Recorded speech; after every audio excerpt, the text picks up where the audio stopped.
All right, we're live. Welcome to episode 251 of my live stream. If you're just tuning in, should be a good one today.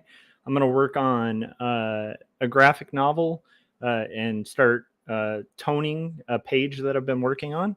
And so I'll be doing that during this stream. And then I'm considering the idea of watching and commenting on a Free Will and the Responsibility in the Age of Neuroscience from the University of Iowa. It just looks really interesting. I've been doing kind of occasional deep dives on the subject of determinism while working on art because it's very fascinating to me. So I thought that might be kind of interesting to check out. Landon's in the chats. How's it going, Landon? Yeah, and if you're tuning in for the first time, I'll let you know who I am. So I'm Joshua Kemble. I've been doing professional art, illustration, and graphic design for about 20 years. And then also Gary Hodges of D versus M fame said, good evening. Don't know how long I'll hang, but here for now. Nice to hear. So we're going to work on some comics, and then we're going to potentially check out some stuff on determinism. Landon said, I got a question for you. Awesome. Shoot it. Okay, so let's get... Oh, I was going to explain who I am for people. So when I'm not doing graphic design, illustration, or my full-time job as an art director that I've been doing for about 8 years, I am working on comics, graphic novels, like Two Stories, which is a confessional, autobiographical book that talks about my journey dealing with depression, growing up in a religious institution and witnessing a lot of hypocrisy, navigating different mental illnesses, and basically like the juxtaposition of handling depression over situational depression as a child versus adult situations that get much heavier. So it's a very deep exploration. It's very confessional, and it's been very meaningful from what I hear from people who've read it. I poured my heart into that book. So that's Two Stories. And if you're interested in that kind of thing, especially deeper topics than just like capes and tights and superheroes, and you want to support indie comics, check it out. Go get it at Amazon. And then I have another graphic novel that I wrote and illustrated called Jacob's Apartment. By the way, Landon, I'll answer your question in like 2 seconds. Called Jacob's Apartment. And Jacob's Apartment is about two roommates that are in their early 20s struggling to find their identity. Jacob and Sarah are the roommates. They're kind of polar opposites philosophically. Jacob starts questioning his faith and his beliefs because of his father being diagnosed with cancer, and starts kind of spiraling like with an existential crisis, kind of trying to find his identity and his meaning. And Sarah, meanwhile, is having a crisis of her own because of a broken relationship. And they're also both young 20-somethings, like kind of seeking to get their careers going. And as they're kind of in this identityless, identity shifting kind of early 20s moment that a lot of us experience, they start finding themselves drawn together. And as they're drawn to each other, their dreams and reality start kind of interweaving in what I'd call, like, if you took Eternal Sunshine for the Spotless Mind, mixed it in a blender with Ghost World, that is Jacob's Apartment. So make sure you've picked up those books. Honestly, you would be surprised how far it goes just to tell a friend about a book. I have a buddy, my friend Alan Noble. I was talking about his book the other day. I will still tell people about his book, and his book is killing it. Like he sold out of the first printing, in pre-orders, and yet he still needs word of mouth, right? Like when he's making massive sales numbers, like books literally move because of people talking to other people about it. So please support my books. When I play trailers throughout this live stream, just if you haven't yet, please consider getting a copy. And if you've read the copy and appreciated it, make it a goal to tell one person about the book and try to get them interested in it. So, because it's really honestly word of mouth that makes those things float or fail. Landon has a really good question, so I'm kind of curious. I'm actually kind of excited to answer it. So I'm going to save that question for 2 seconds, and I'm going to get into my drawing so that I can be drawing and answering the question at the same time, because it's a good question, a really good question, and honestly a huge question I had when I was starting out as an illustrator. And yes, I do have an answer to it. So Landon said, have you ever used illustration agencies and what was your experience? So we'll put our little discussion and consideration of determinism on hold, and I will cover illustration agents and reps. I'm really excited to talk about that. I haven't talked about that in years, but I have a lot of experience with that. And I have friends who go both routes, where they'll go like agented or non-agented. And it's an interesting thing, like with a rep or without a rep. It's a big question in the mind of a lot of illustrators. So I think that's a great topic. So thank you for that question, Landon. I'll get right to it. And then, if you guys are interested in the determinism stuff, which I think is really interesting, I think that'll be fascinating. I haven't watched this lecture yet, so I'll be doing live commentary on it. If you haven't thought about determinism or the head,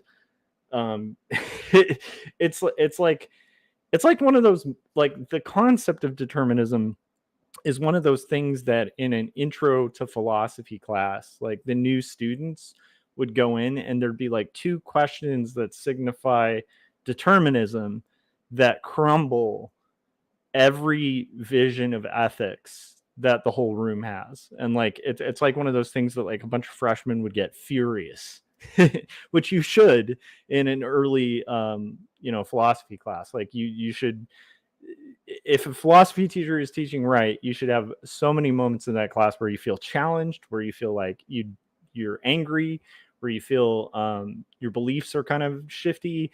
It's a good thing, because philosophy is teaching you how to think, and not how to think like they think, but just how to approach all sorts of schools of thought. But determinism is one of those ones that in that class is rarely popular, because it's a pretty heavy ramifications if it's true. And the scary thing is, I think neuroscience is kind of pointed towards it's possibly true, which is a frightening thing. And, Philip Chandler's joining us and says, hey, Josh. So before we get into determinism, we will tackle Landon's amazing question. If you guys haven't yet, I'll also, while this is going, make sure you hit that like button. And I see there's like 4 people watching right now, so there should be 4 likes. It takes 2 seconds to hit like, and then we can get into the stream. Okay, hit like. Okay, now let's get into the work. So I am working on a book called Not Death But Love: The Strange Supernatural Story of Elizabeth Barrett Browning, which is a historical fiction graphic novel set in Victorian England and Italy, with the main characters being the famous poet couple Elizabeth Barrett Browning and Robert Browning. It kind of tells the tale of Elizabeth's slow descent and interest in spiritualism and seances and fascination with a specific spiritualist, in kind of hopes to contact her brother who had passed away tragically at sea. And the ramifications of her deep diving into that in her own psychology, in her relationship with her husband, as well as a question of whether her experiences in these seances and stuff like that are reality or fiction, and also opium addiction, because it's Victorian England. So it's going to be a really interesting topic. All of those heavy things are told in a very Jane Austen mixed with BBC's Jeremy Brett Sherlock Holmes kind of vibe. It's a really good book. It's a really good script, and I'm excited to work on it. But we're working on page 72. My goal tonight, hypothetically, would be to finish the tones for this entire page. So the setup here is, this is me. This is my Wacom tablet. A lot of people ask what it is. Like, if I have something fancy, I don't. This is like a maybe $50 to $90 Wacom tablet with no screen. I like cheap Wacom tablets as long as they're responsive. And then over here is my page. And once we get into the video, I actually figured out with the new streaming software that I have, how to kind of put the video like over there in a way that doesn't cover up the art as it's going, and also will basically allow us to like do live commentary, pause the video and stuff like that, but also be productive, and you can see the art. Because I think the last few times I've tried to do live commentary, you weren't able to see the art process as it was going, which again, this is kind of an art channel or it's a risk channel. It's one or the other.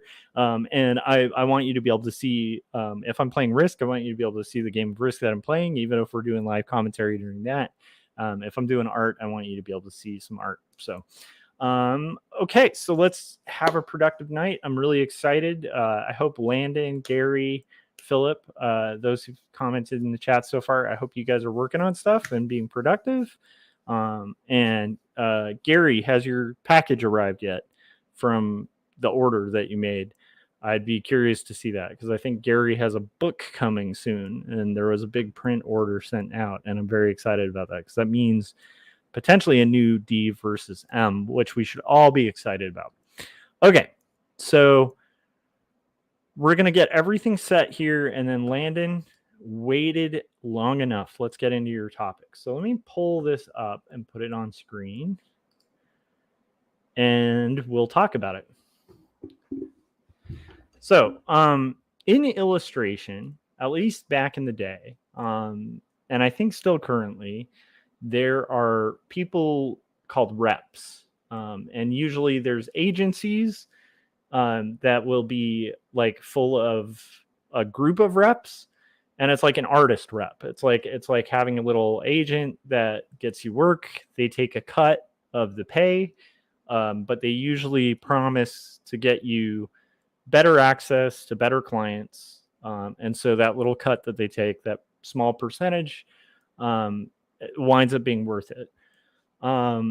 So right off the bat, let's get into also, let me not forget to shade, because this is a really interesting topic. So we'll also shade while we're answering this, or while we're answering this question. Nice. Landon said, right now I'm working on trying to fall asleep. That sounds awesome. Well, I hope my dulcet tones.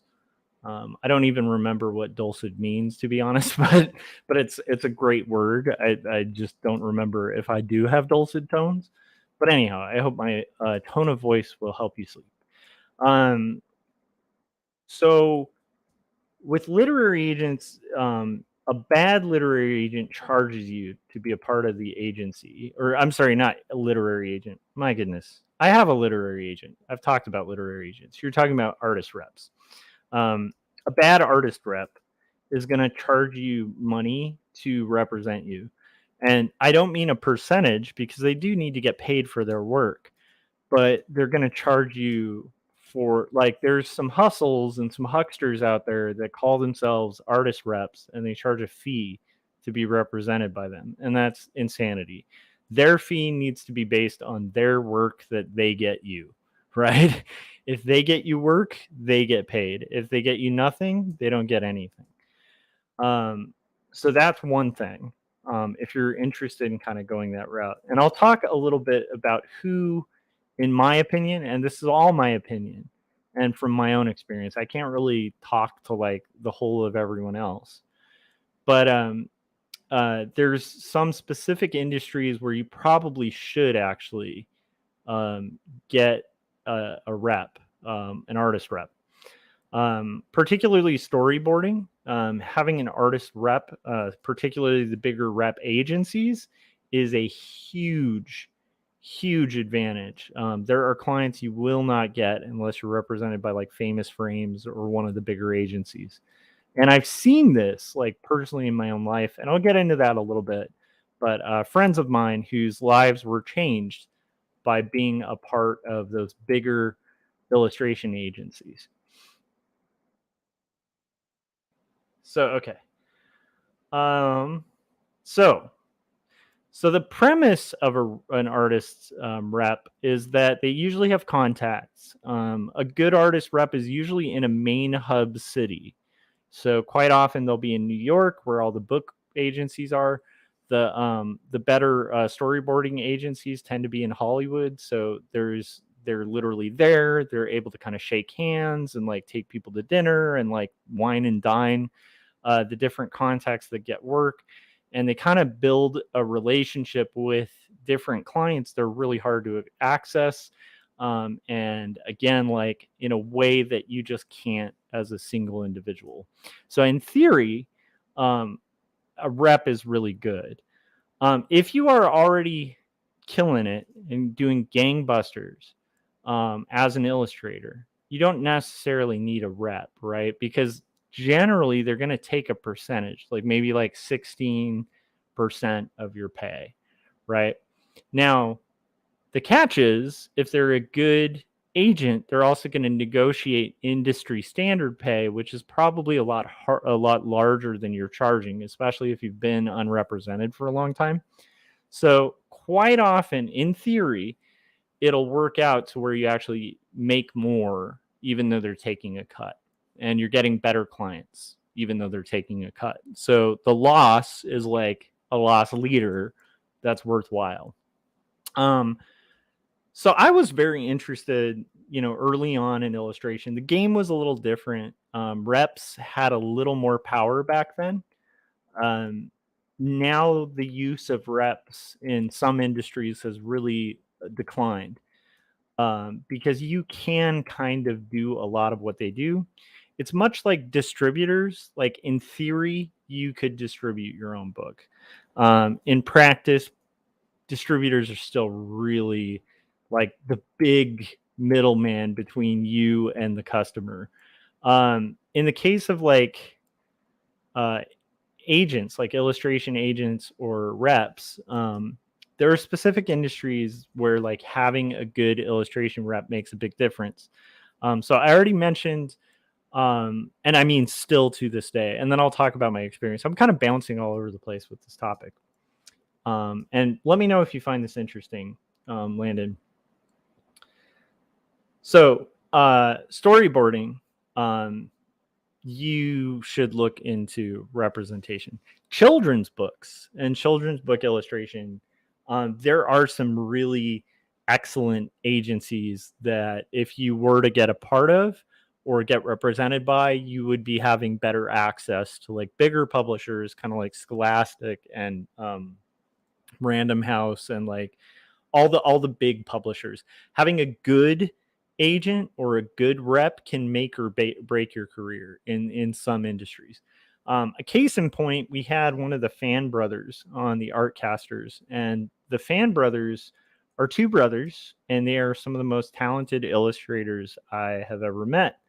And we kind of used to, I can't say we came up together because they're way bigger than me, but we did kind of start illustration and graphic design in t-shirts around the same time at the height of Threadless. And so we have like a familiarity with each other, and we supported each other's work for years, to the point where they still order my books. I buy all of their books. Obviously, them buying my books is a much bigger deal because I'm nobody and they're kind of rock stars in the children's book world. But for them, actually, one of the things that really broke their career, other than having built out a really successful portfolio and having a pretty solid following online already, was getting approached by not a literary agent, an artist rep who got them some massive, massive book deals. Um, and we're not talking like small publishers. We're talking like being the book release on like, Simon and Schuster, like that kind of thing. And not just a book on Simon and Schuster, but like the book of the year, the one they're going to put all their marketing behind. Landing deals like that without representation can be tough. I personally think if you're going to do especially kids books, it depends. My wife does kids books. She's unrepresented. She used to be represented. Um, but she does mostly, you know, um, small publishers and stuff like that. She's done stuff for bigger publishers, but if she were angling to try to get the big fish publishers, I think she would probably be seriously submitting to uh, artist reps and seeing if she could get in. So there's okay, so that makes artist reps sound great, right? I don't know. Let me know in chat. But I think so far I've told you some positives. There are some tips if you are searching for an artist rep. Oh, and I should say, um, I'll get into more detail about it. But Landon, in answer to your question, yes, I used to have an artist rep, especially when I was full time illustration and graphic design. They were called the July Group. They were two excellent people. It was a husband and wife team who lived in the hub of New York, the literary center of New York, and they were both lifetime New Yorkers with tons of connections with publishers and different industries and stuff like that. And they retired about 7 years ago. But by the time they retired, I was already an art director and not really interested in taking on a heavy amount of freelance. But they did get me some really pretty lucrative stuff every once in a while. Like they got me some work with Mattel. They definitely got me some work for the Obama campaign, doing not Obama's thing, but the DAV, which was a recurring client of theirs, which was the Disabled American Veterans. Had a partnership with Obama for like a big soiree, and I got to do their logo and their illustration, and that came through my rep. They brokered a lot of small jobs. They weren't the main amounts of work that I got as an illustrator when I was full time. When I was full time freelance, which I did for about 20 years, and I do want to clarify too. I was not like full time freelance like a lot of freelancers say they were full time freelance, and then you look into it and it turns out like their wife is like paying for everything, and they make like $100 a month or something. Which by the way, no shame in that.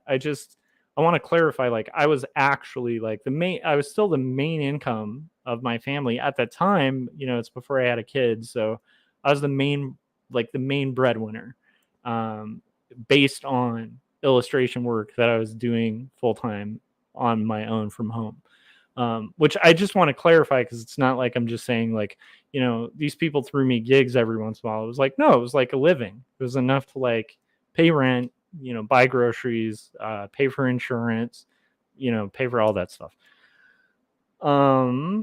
Anyhow, so okay. So anyhow, July Group was really rad. They were very sweet. They were really cool to take me on when they did, because when they initially represented me, it was very early in my career.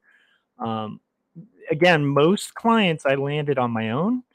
But the nice thing is, for clients you land on your own, they don't get a cut, right? So clients you land on your own, like they don't get a cut. But the ethics of being represented is, if they get you a client, anytime that client returns to you, you need to include your rep in that exchange, because you'll burn that bridge with your rep, and also possibly end up in legal trouble if you've made an agreement with an artist rep, and then basically backstab them by taking a lead that they brought you and then kind of undermining them and going around them and working with them. So you can't just take your rep, right? Once you are represented, you can't just take the clients they send you and then do other gigs under the table where they're not getting a cut. Like, in all fairness, and also contractually, a represented relationship is like, if they get you work with Scholastic's a good example. If they get you work with Scholastic, then every time you work with those people at Scholastic, you need to loop your rep in. Even if they go straight to you, you need to CC your rep and get them in the group so that they get their cut. Because again, a good rep that's how they make their money. They make their money by getting you work, and they make you money by getting that percentage, because they're not getting paid unless you get paid. There is a giant crazy bug that just flew by me. So if I disappear because I got eaten by a giant bug, or I turned into like Gregor Samsa or something on the stream, forgive me. Okay, so that's reps.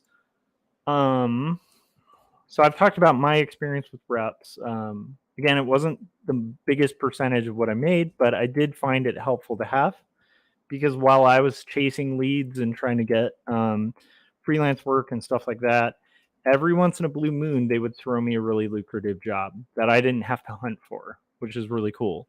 And also, I would just send them updated images whenever I had new illustrations, and they would parse through it and kind of update their website accordingly. So I had like a two-prong attack. I had my main hub, my main website, and then I had my rep who was kind of vying and finding me work.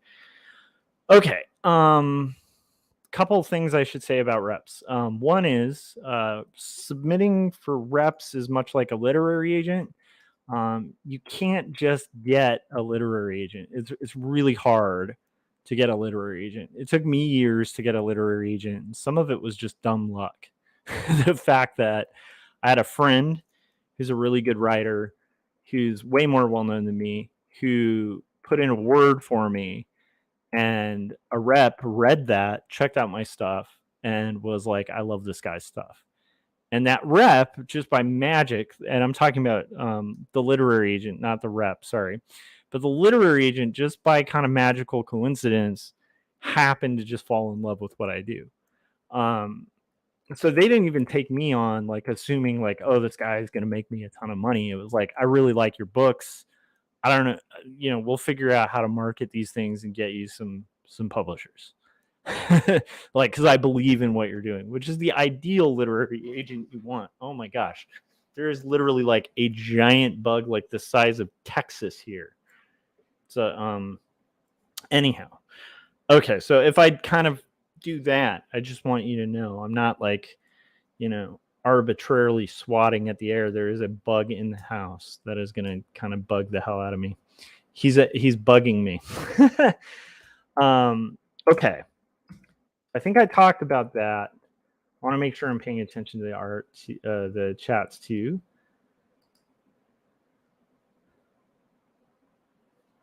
Nice. Philip said it's after 1:30 and I'm drinking coffee. Landon said I'm not interested in storyboarding, but interested in book illustration. It's interesting. And then he said, yeah, I've been trying the the indie route for a while, and regardless of how much work I do, I've been very successful at making no money. Yeah, I get that.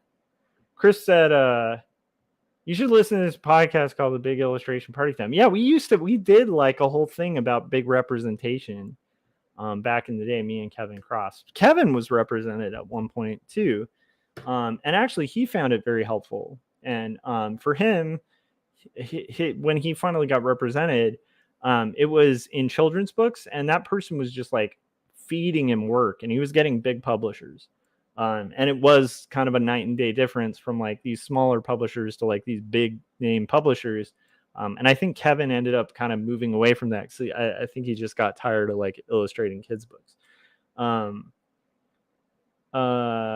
Yeah, Chris said Mothra attack. Exactly. It is kind of that crazy. Yeah, and Landon was saying, I have no interest in undercutting anybody. That's not right. I just think getting the opportunity to have your work seen by big publishers would be a very valuable opportunity for me. So that's the key. So the way you submit for literary agents and for reps is very similar. For literary agents, you're kind of pitching to them as if they are a publisher, and they're kind of almost as picky as publishers about who they're going to represent, especially for the kind of deal I lucked out for. I have no idea how, but like in general, the best you're going to get most of the time with a literary agent is somebody who's like, yeah, I kind of like this book. I'll represent the book. And then like you're kind of set for like that book, and then that book gets a deal, but like afterwards, like you're on the hunt for a new literary agent. It's rare when you'll find like a good literary agent who gets you leads, who helps you put together your pitches, and is also going to represent you like forever, for as long as you want, and wants to be a part of whatever projects you're doing. That is a really unique and cool opportunity. And that's kind of the dream. That's kind of what you want. Not you in particular. What is going on with that? Do you see that little square? Is this just like, okay, I have some kind of block that was in the line art. That's interesting. That has to have been like a well, we'll handle that, but that's bizarre. How did that block end up in the line art? That looks like a computer glitch that just ended up.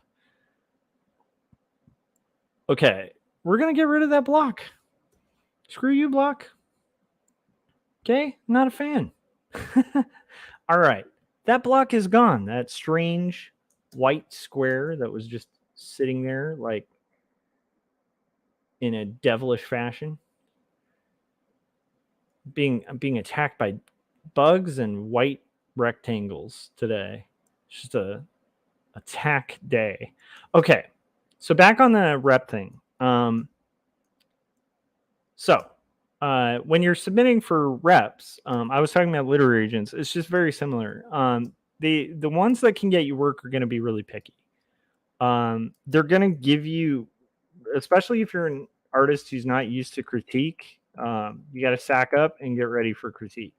Because quite often they're going to give you feedback, and it's not always going to be like, we love you and we want to represent you. It's going to be like, this is an interesting portfolio. I could probably get you work if you work on this. You're really good at backgrounds. Could we do a little more variety of backgrounds in your portfolio? Or, generally we represent people for kids' books, but I don't see a lot of kids in your illustrations. And the ones I do are all like one white kid who always looks exactly the same. Can we have more diversity? Yeah.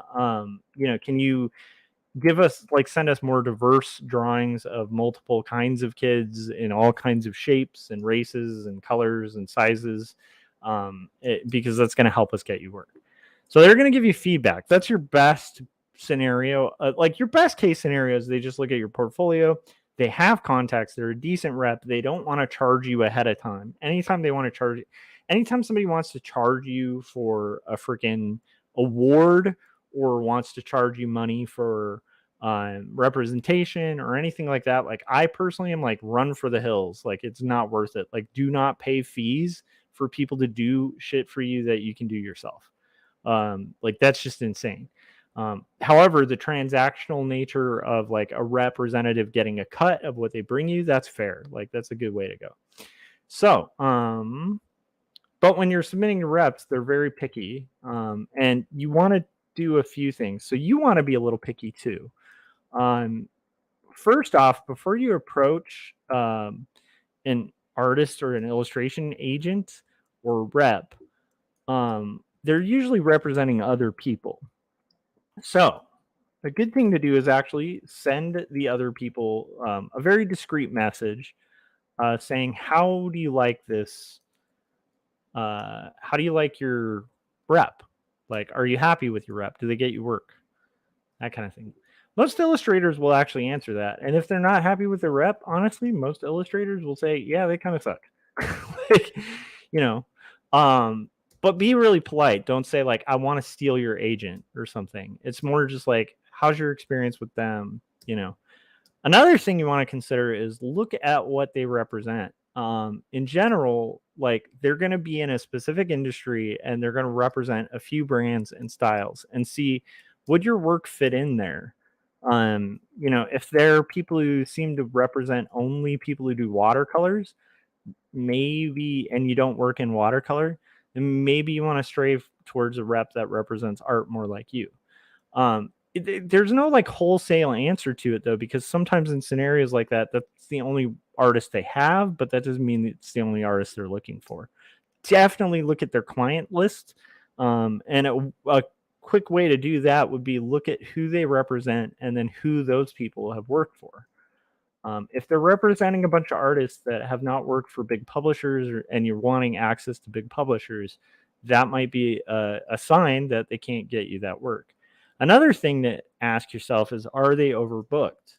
So, like the rep in general might be really appealing, but they might also be overextended, and maybe they have a couple rock star illustrators on their dock, and that's who they feed the work.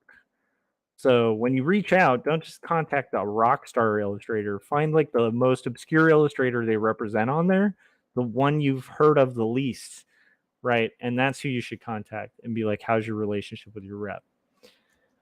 Because, like if you're Mo Willems or something, like a rock star millionaire illustrator, then you need a rep because you just don't have time for those transactions, and and you need somebody to barter bigger pay because you're worth a crap load of money.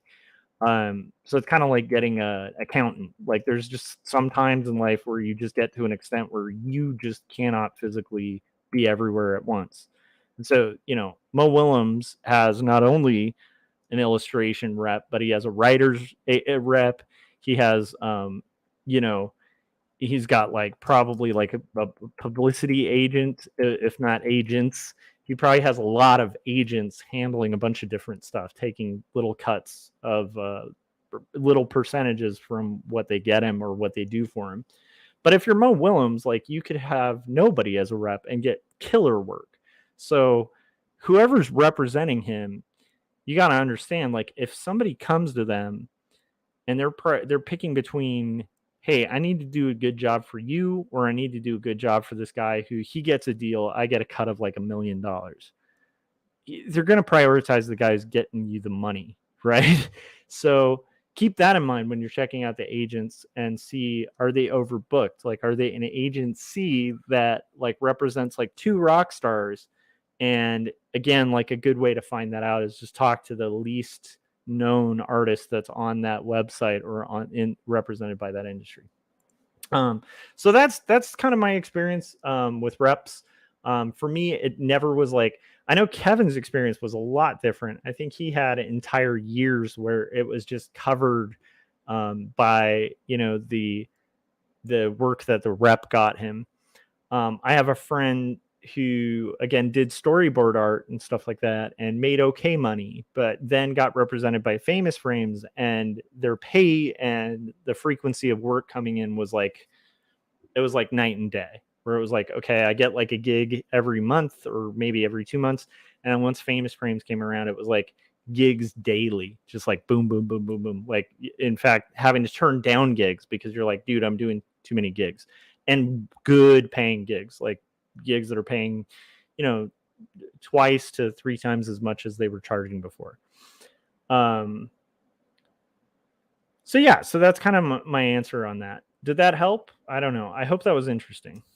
That's kind of my take on reps. I would say it's a good thing if you feel you need it. But again, if you're looking for easy solutions in art, quite often the answer is just like, no, it's not easy. So like, I've had a few friends who are writers and saw me get a literary agent and were like, oh, I'll get a literary agent too. And I'm like, yeah, you should. Like, in all sincerity, you should. But for them, like, they'd have like a path that was insane. And they never got an agent.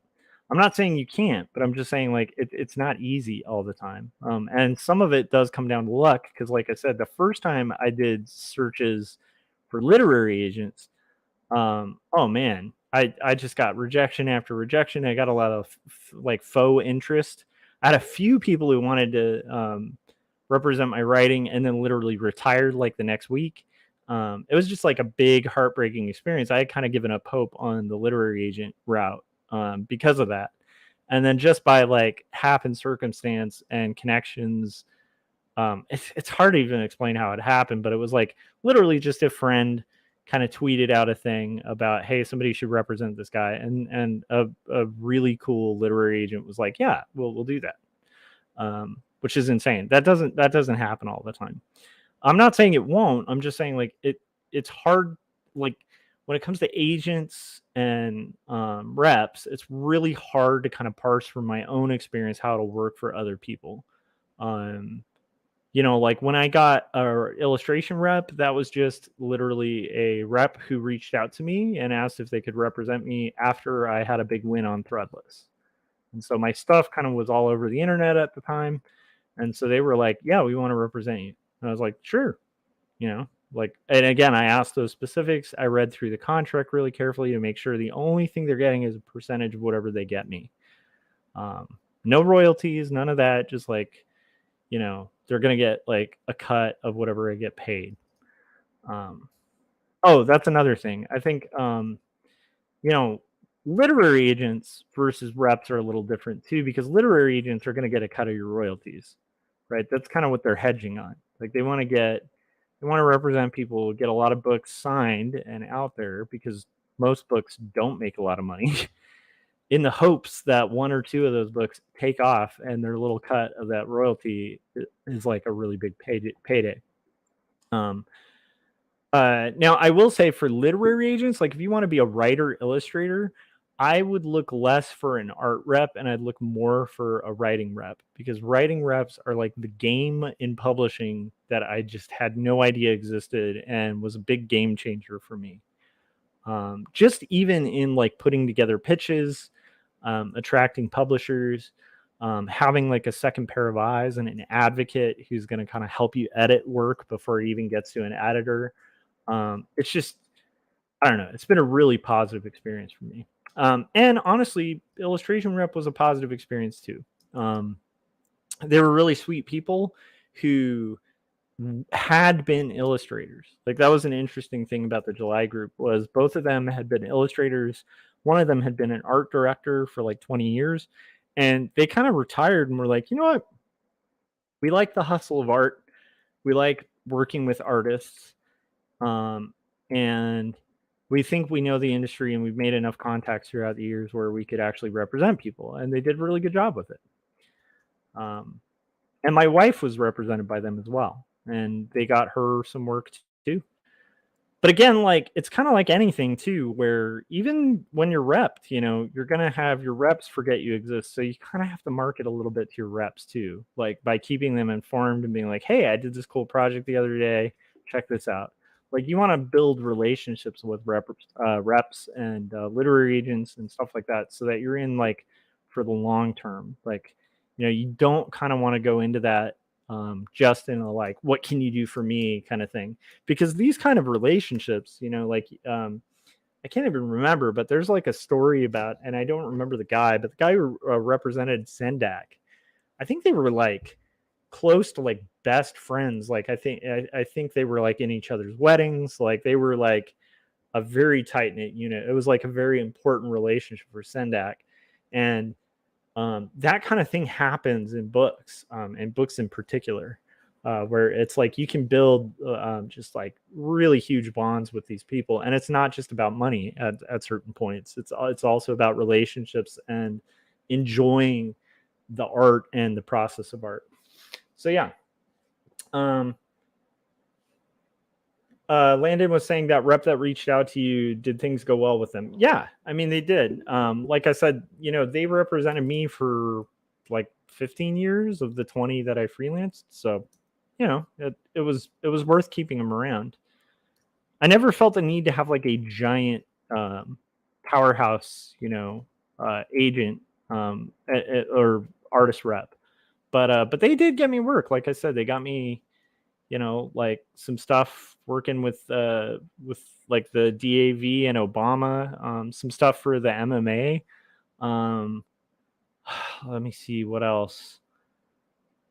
Yeah, they brought me some really good work, like every once in a while, and they were continual clients too. So that was the nice thing, because their clients they had built relationships with that liked working with me and needed my style, right? And so they kind of filter those people out, and every once in a while they'd throw me a bone. So yeah, it wasn't a bad experience. But again, if you're going into it, it's not a catch-all. It's not going to solve all your problems. Maybe it will, but in general, it's still work. It's still hard. It still requires a submission process, and there are some bad reps out there, so that's why it's important. Like, don't just blindly go into a contract. And I think that just goes for anything in life, right? Like, but especially as an illustrator or a graphic designer, just blindly signing a contract can be like a real dangerous thing. And there's money involved in, an agent and stuff like that. And whenever there's money involved and you have to sign a slip of paper, you should read the paper. Read all the stipulations. If there's something you don't understand, find somebody who does understand it, who can review it. Because you don't want to like sign your rights to your artwork away, or again, like end up in a slippery deal where you owe the rep money even though they're not getting you work. Like, I have heard of that happening. It's rare. You don't want to like approach those situations like as if you're wheeling and dealing with a car dealer. But there are some shady people who like to exploit artists out there. A good example of this is like there's this email I keep getting in my inbox, right? And I'm sure you guys have gotten this too. In fact, Chris is watching this, so um,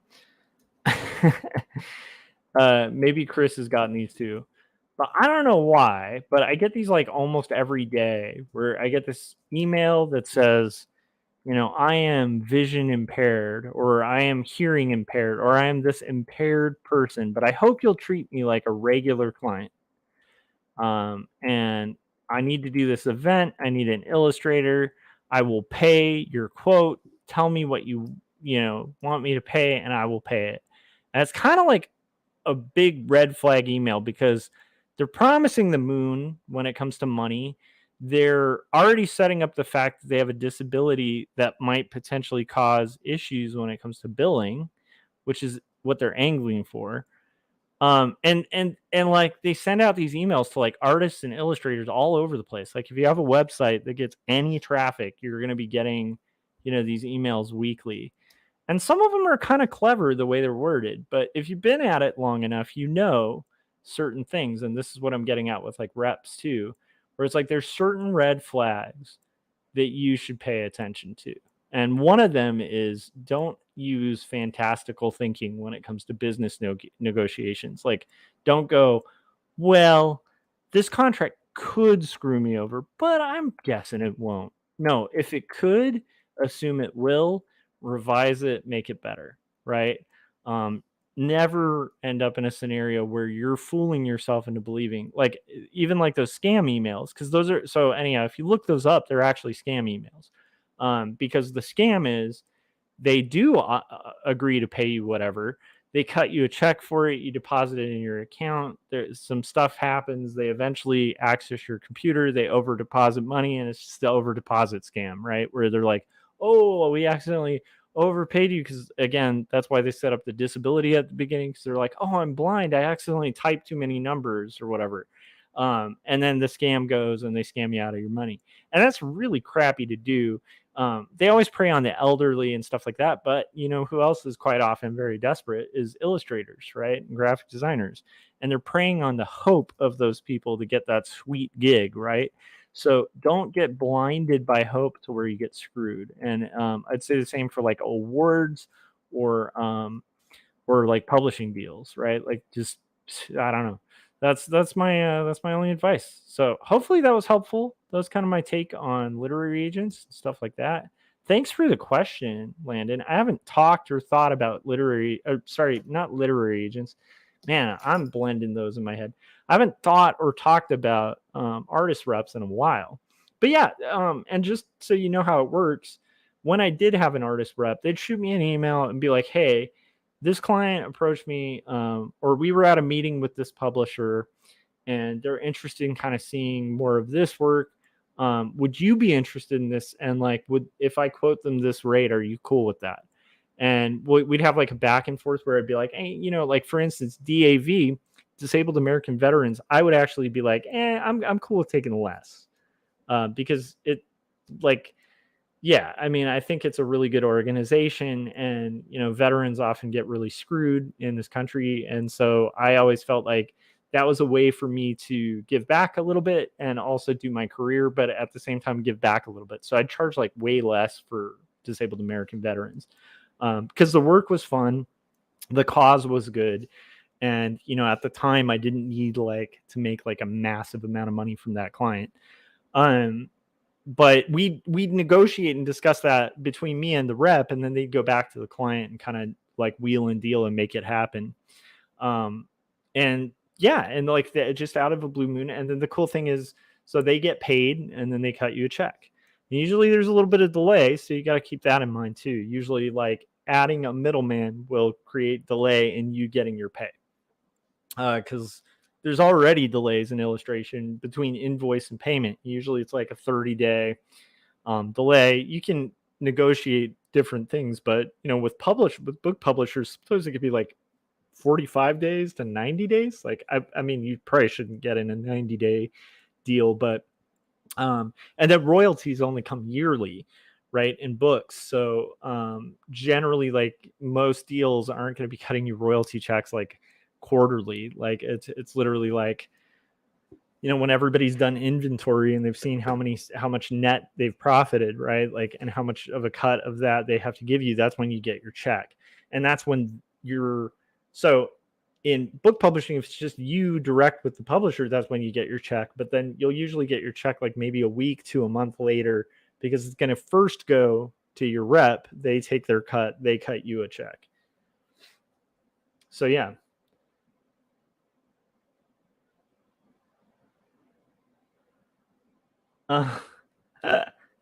That's hilarious. Frank said, guess. Oh, sorry. This one's not hilarious. I was reading a later statement, but that is cool, Frank. Frank said he said, guess who has 2 thumbs and is possibly getting his books in the local library? Hell yeah. Hit those libraries. Talk to those librarians. Be nice to your librarians. They are the backbone of comics. And then also, Frank said, I had to send a $5,000 check first, but that's to process it. I'll get it back plus an award. What's all this about scams? So I have to say, like, I know people who've gotten scammed by like fake comic companies, for sure. And like, to the point where they were kind of closer to our community for a little bit. And I remember just thinking there was something real fishy about that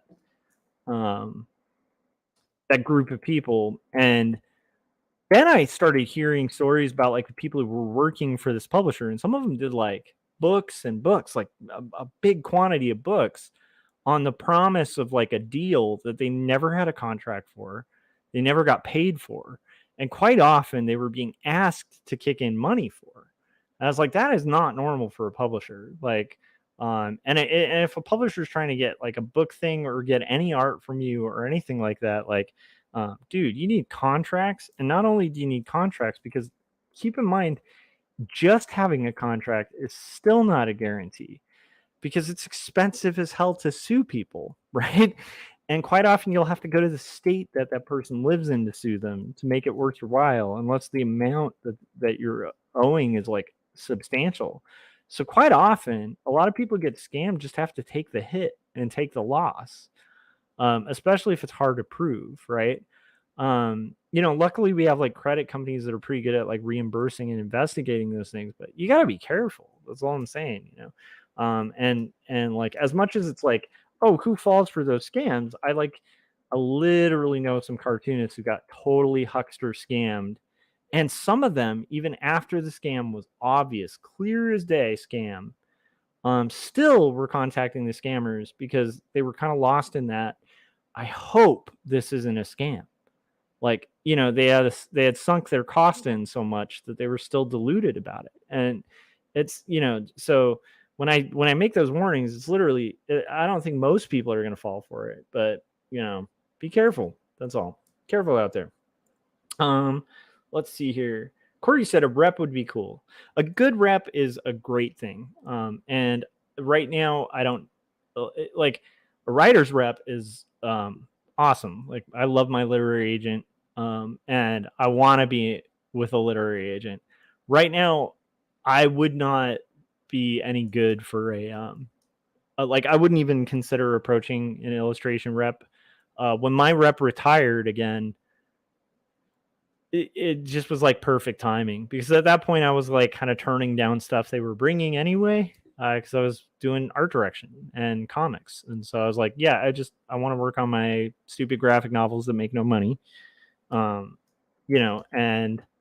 work at my day job, like as an art director. That's my corporate stuff. So I was taking less and less freelance. So it wouldn't make a lot of sense for me at this point in my career. Now, if tomorrow I lost my day job, I might totally be approaching agencies and reps, because I don't think it's a bad route, you know. And honestly, I'd have way better fortune with it, I think, now in my career than I would have, you know, starting out. Like what the rep I did have, like I said, if I look at my portfolio from that time, I don't know if you guys have had this too as creatives, but you know, when I was young and like early in illustration, I look back at some of the stuff that, you know, got me gigs and some of the clients I was able to land, and I'm like, how? Like, because my portfolio sucked so bad. Like, it wasn't all bad, and I can see the potential in it, but it's like with all the competitive nature of things, I have no idea how I got work at first.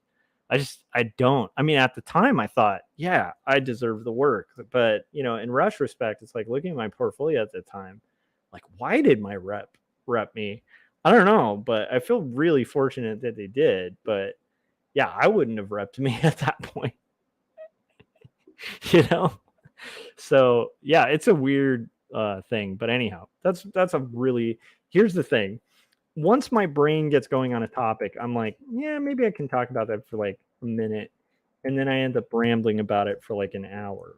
So that's all from one question. That's what you get, Landon, for asking a question on this stream. You ask a question, you're gonna get like an hour and a half answer.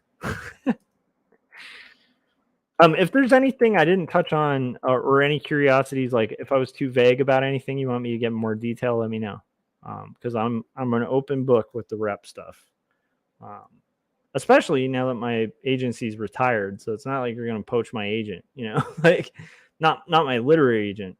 I'm very protective of my literary agent. I love my literary agent, and that relationship is badass and awesome. And even that I'm pretty transparent about. So, but my illustration rep, the July group, nothing but positives. Although I will tell you, like, again, they weren't my main bread and butter. Like when I did my tax write-offs, like, you know, expenses were nothing with them. But when I did my taxes, they were what, 10 to 20%, you know, would be what they tend to bring in, like 10 to 20% of my income. But that's still, I mean, like, dude, 20% is not a small percent, you know, like that's work I probably wouldn't have had. Let's see here. Frank was saying you had moxie, Josh. And I can't help, like, when I read the word moxie, I imagine like a boxing coach. It has to be that. Where it's like, you had moxie, kid. You got some juice there. All right, so we finished shading one panel. I see that there are 8 people watching right now. So here's what we're going to do. We're going to watch a trailer. But before we watch the trailer for my book, it's only 7 people now. Thanks. It's like I mentioned the people watching. 1 leaves. But anyhow, there's 7 people watching. That should mean there's 7 likes on this. Now there's 8. 8 people watching. There should be 8 likes right down here. So I'm going to play a trailer. While I'm playing that trailer, go ahead and hit the like button. Let me know in the comments section too if you guys are interested in kind of switching gears to determinism. If you have more questions about agencies, literary agencies, anything about illustration, feel free to fire it in the chats, and I'll try to get to it. If you're interested in the determinism video that I was thinking about watching and commenting on, let me know and we'll go that route. So how about that? So I'm going to play the trailer. I'm going to get a refill of my water. And when I get back, like, I hope to see a lot of likes down there. And I also hope to see in the chats which direction you guys want to go. You want to go determinism, philosophy, while we work on art? Or do you want to go answering questions? And if you do, give me some questions to answer about illustration or agents. All right, I will see you guys right in a second. And we're just going to play the classic trailer for Jacob's Apartment. And I just burped. Okay.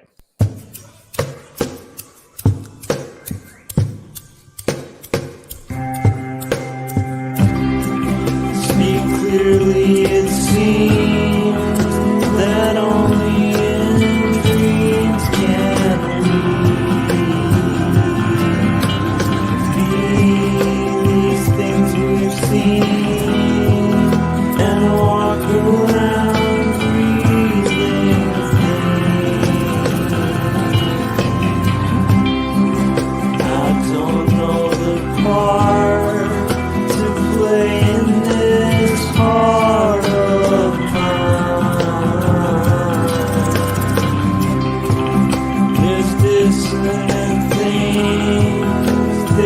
at the scenery.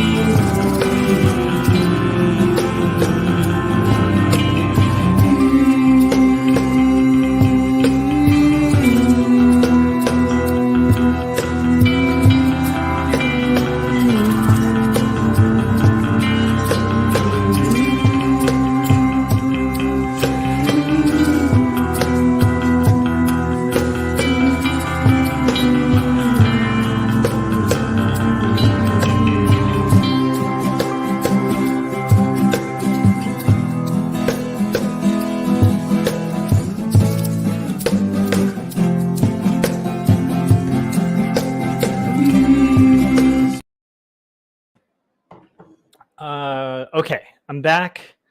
I saw Adam give a vote for determinism, so we're probably going to go on that train. But first, I will handle whatever questions we got in the chats.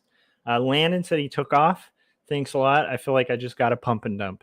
You got the information you needed, and you just scurried off. I'm just kidding. Thank you, Landon. Thanks for watching. I was joking. I'm here to share information. I was being a jackass.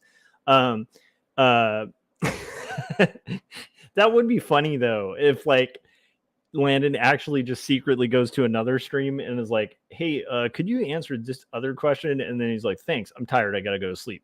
He's just bouncing from stream to stream. I'm teasing. Thank you, Landon. You're awesome. Very talented too. Anyhow, question in the chats, what stylus do I use? I use a Intuos Pro Small. Then you can get these for like you can probably get one of these used for like 10-20 bucks. You can get them new for, at least at the time I got it, it was like maybe 60 bucks or 70 bucks. I don't use fancy styluses. I do go by Wacom's because they're just like I've tried some of the knockoff stuff and Wacom's just better. Maybe some of the knockoff stuff is a little better now, but like the responsiveness of the Wacom is way better. The only thing I've noticed, I do have a screen stylus at work, like a Cintiq or whatever. But the one thing I've noticed about both the Cintiq and the Intuos, whether you have a screen or not, there's a lot of driver update issues with the new Wacom, since they used to have a system where you just download the driver and you're good, but now they have this like Wacom Center. And in theory, it should be more efficient. But what I've noticed is that with the cloud updates and with OS, there's just a lot of like Wacom bugginess. And I would think it's just my stylus or my computer, but I have the same issue at work. My team has the same issue with their Wacoms too. So we need to like petition Wacom to get their crap together. So like, because there's quite often like on my computer, I have to unplug my Wacom to start my computer. Like it won't start with the driver. It's insane. And I've re-downloaded new drivers. I've uninstalled and reinstalled and stuff like that. And it's just like an issue I have with every Wacom for the last like 2 years. So just a heads up, like I don't know if you'll have that. Maybe you'll be the lucky one who doesn't, but most artists I've talked to have noticed that in the last few years. Just Wacom updates, OS, just having some compatibility issues. But I don't think you need like a fancy stylus that you're going to spend like hundreds of dollars on. I think I do think you should use a stylus at minimum. And I only say that because when I taught digital classes at LCAD, when I used to teach there, I'd have kids come into class who were using a mouse, and I'd be like, dude, just get a Wacom, get a cheap Wacom. Like, and they'd be like, but I'm slower on the Wacom. And I'd be like, no. You want to get a Wacom. Like, because what I noticed, like the first semester where I'd just be like, yeah, you can use a mouse, because I'm like, I grew up poor. I'm not going to like try to force a kid to like make an expense they don't have money for. But then like I noticed they'd just fall behind in class, because the kids that were using Wacoms, like even whether it was a touch, like a tablet here or a screen tablet, just the speed and efficiency with which you can work once you get used to a Wacom is just undeniable. Like there's no way you can keep up with a mouse. And so like in a scenario where you're trying to have people keep up to speed and stuff like that, like yeah, using a stylus is just like a no-brainer if you're going to do creative work, even if you're just doing graphic design. I've noticed that in-house. I noticed that as a teacher. It's just like you can, it's kind of like trying to do brush inking line work manually with a Sharpie. Like you're just not, it's just not going to happen. Like you can make some cool art with a Sharpie, but like you're not going to have the flow and efficiency of a brush with a Sharpie. Sorry. Yeah. Nice. And then Corey said, I love the iPad Pro, but it drives me insane that there's a shake to diagonal lines. I've heard a lot of good things with the XP pen. Testing this out for our computer lab at work. Corey is a really good guy to ask actually about like software or hardware. He is still currently in the bullpen teaching that kind of stuff. So yeah, so that's about styluses. Before I okay, so we're gonna deep dive, and I have not watched this. I have not even heard of this person. I guess it's a teacher from Dartmouth. Named Adina Roskies, and I don't even know what their take is on it, but I was looking for some interesting stuff that's like an hour or so on determinism because it's something I'm interested in, and it just looked like a good video. So who knows? Maybe we'll get like 5 minutes in, and she'll be like, and that's why we should all, have rituals and, like maybe she's a flat earther, who knows. But I will tell you, if anything wacky comes out of this, it's not my intention. I have not watched this video yet, so you will be getting a live commentary as it goes, if that's interesting. I have not heard of her either. Corey said, gotta bounce, everyone, catch you later. Well, I mean, if you're bouncing, you definitely are going to need somebody to catch you. That was my dad joke for the night, right? Because ball.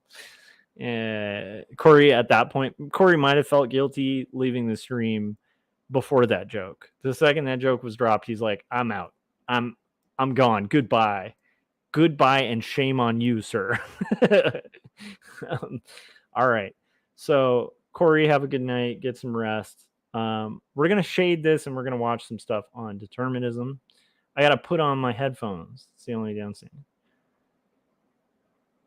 Oh, nice. Okay. Before leaving, I did get the drum bit, but thank you. I'm here all night, ladies and gentlemen. I just flew here and boy, are my arms tired. Okay. We're going to watch this thing. Let's make sure my setup's okay.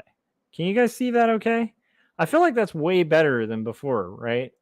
So I'm going to put on my headphones, but you guys, I need some participation here in one area.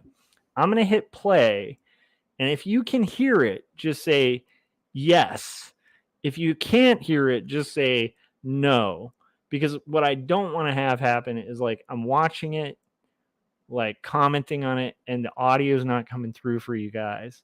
And so it's just me talking to space, which has happened. So let me know if you can hear it okay. Okay, here we go. Are you guys ready? I'm going to press play. I'll pause it after 20 seconds, and we'll see if you guys have heard it. I'll check the chat. Okay, here, pressing play. Okay. It sounds like it's working. All right. Well, thank you so much for having me here. It's a pleasure to visit Iowa City for the first time in my life. So it's interesting that I'm supposed to be here to talk about things that are of great public import, because a decade ago, I think if you had asked philosophers if the problem of free will was interesting or of any import, most of them would say like, oh, that old problem, it's just dead. Nobody's thinking about that anymore. Maybe now a little bit more than a decade ago, but I think that things have changed considerably. So today I'm just going to go through some recent neuroscientific results about, or purportedly about free will, and talk about what they tell us, if they tell us anything. But we're going to start off with a little bit of philosophy. So the relationship between free will and responsibility. So most people care about free will because it has implications for responsibility. So there are a number of intuitive things that most people believe. They seem to think that, or most people seem to.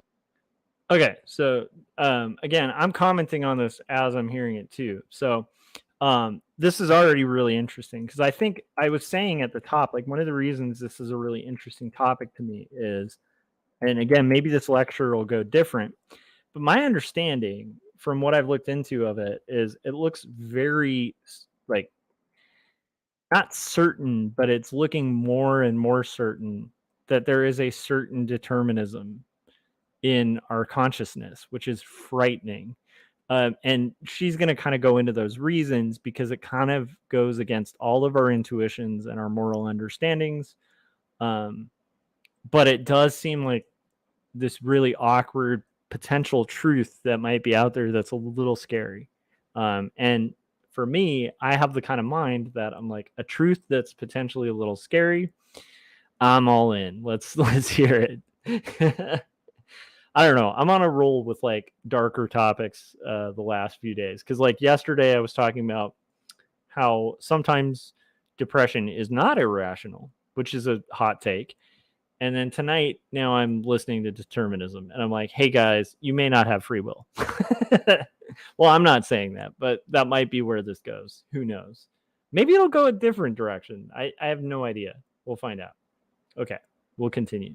But these bullet points she's going through, this is why it's such a scary, heavy topic, because it has scary, heavy consequences rationally that logically follow if determinism is 100% true.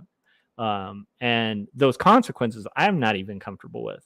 Like, that's the weird thing is like, even if it's true, I don't know if we can say it's true for our society to function.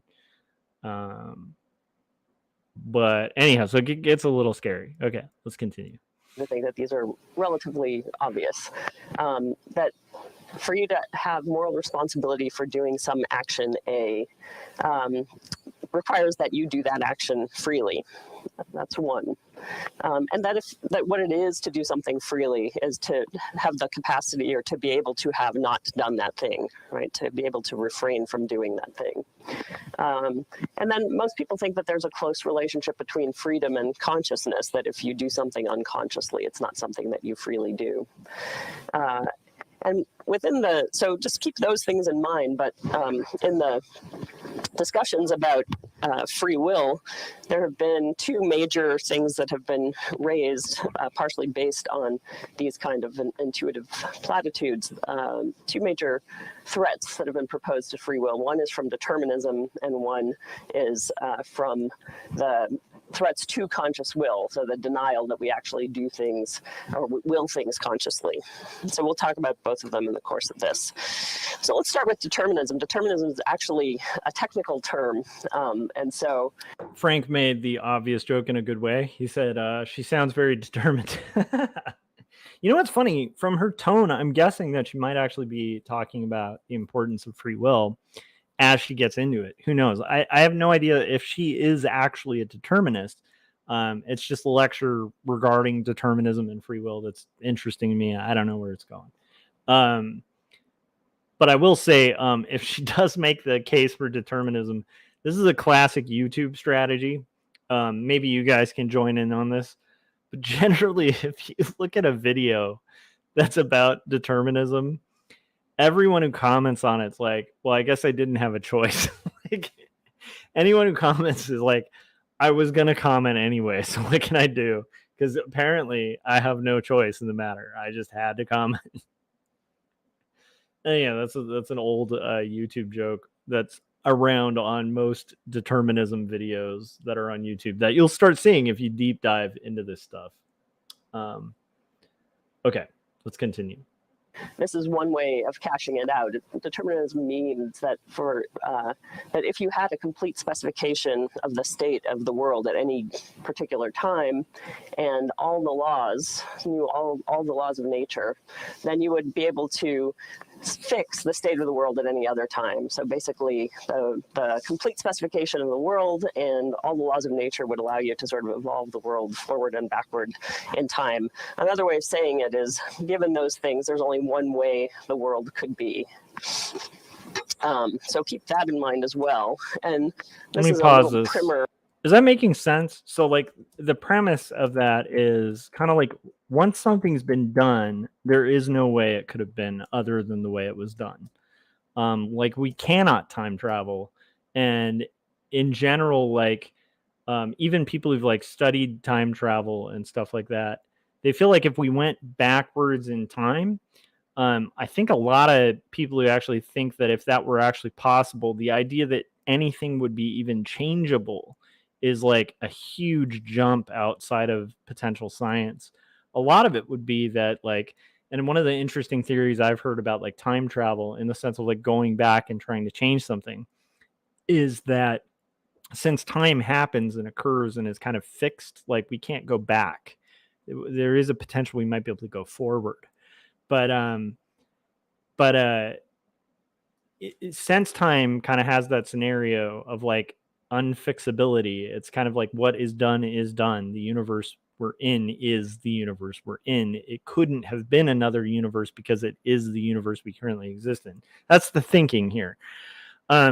So the thing that's really creepy about it is I love this idea that was brought up, I think, by C.S. Lewis in The Great Divorce. And then I've heard by other theorists and stuff. And I just like this idea that if you went back in time, because the butterfly effect literally cannot happen, because the time has already been written, everything in that world, including like rain, would be deadly because it's unmovable. It's immovable. You're the only thing in that time continuum that would be movable.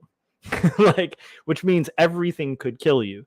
Like everything. A butterfly could kill you because a butterfly is not going to stop and land on you because time will not allow the butterfly effect to happen. So instead, the butterfly would fly right through you and punch a hole through you without an effect on it, but definitely an effect on you.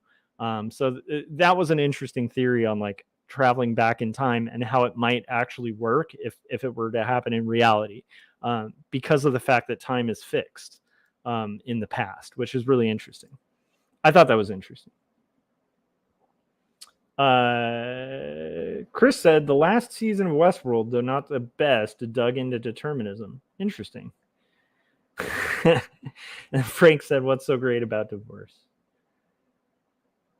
All right, let's continue. On how the notion of freedom and determinism interact. So if you think about determinism, there's two possibilities. One is that determinism is true, and the other is that determinism is false, in which case indeterminism is the case. Okay, so that's what you have on this axis here. And then you could have two possibilities about freedom, and those are interacting with this question of whether determinism is true. So you could believe that we have free will, even if the universe is deterministic. And that set of views, there are a number of different varieties, but you can call that family of views compatibilist views, also sometimes called soft determinism. So the idea is that freedom is compatible with determinism. You might think, though, that if the universe is deterministic, then everything we do is determined, and so there's no way that we could be free. And so then you would be a hard determinist, okay? So you'd live down in this corner. Or you might think, well, determinism is not compatible with freedom, but the truth, or determinism itself is false, right? The universe is not deterministic. So then you would live in that corner. So the idea that we do have free will and we have it in virtue of the falsity of determinism is libertarianism. And you can see that both of these views, hard determinism and libertarianism, are called incompatibilist views, just indicating that freedom is not compatible with determinism. And then what varies is whether or not determinism is true. And then there's some people that live in that other quadrant. We won't talk about them right now. But those are the general...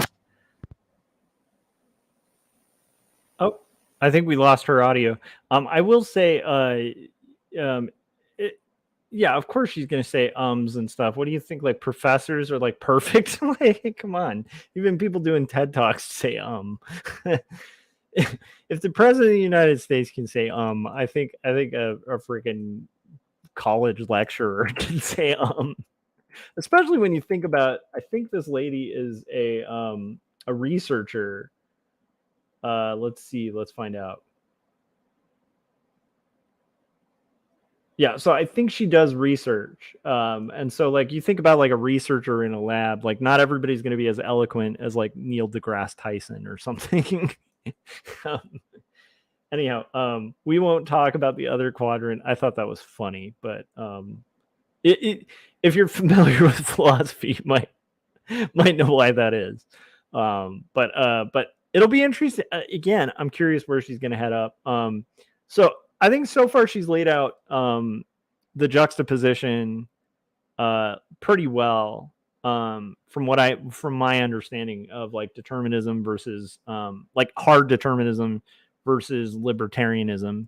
And this doesn't mean libertarianism like political science libertarianism. This is like the state of our being. Like, so this is more of a question of that rather than like the state of our politics, right? Okay.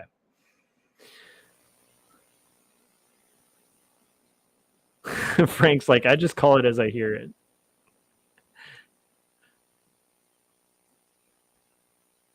Did it go totally quiet? Come on. Dude, that would be hilarious if the rest of this video is just total silence. Come because on. Of different kinds. We lost audio for a second. From this ignorance because of different kinds of sciences. Now we have like weird zapping noises. Are giving us some insight into the causal bases of behavior. We have new technologies. Yeah, new technologies that allow us to see things that we couldn't see before. And we have interdisciplinary approaches that allow us to synthesize insights from the neurosciences and other areas, such as economics and with respect to decision making. And so, in fact, this problem of free will is, again, a live question. And some people have very different reactions to it. So some, for instance, this neuroscientist, Jeff Shaw, thinks that neuroscience actually shows that we lack freedom. He says, by monitoring the signals produced by appropriate neurons, an experimenter can predict and even influence what a monkey will choose. Ethics, not theory, would preclude an investigator from obtaining the same relationship with a human agent. Can this ability to predict and influence be reconciled with a belief in freedom and responsibility?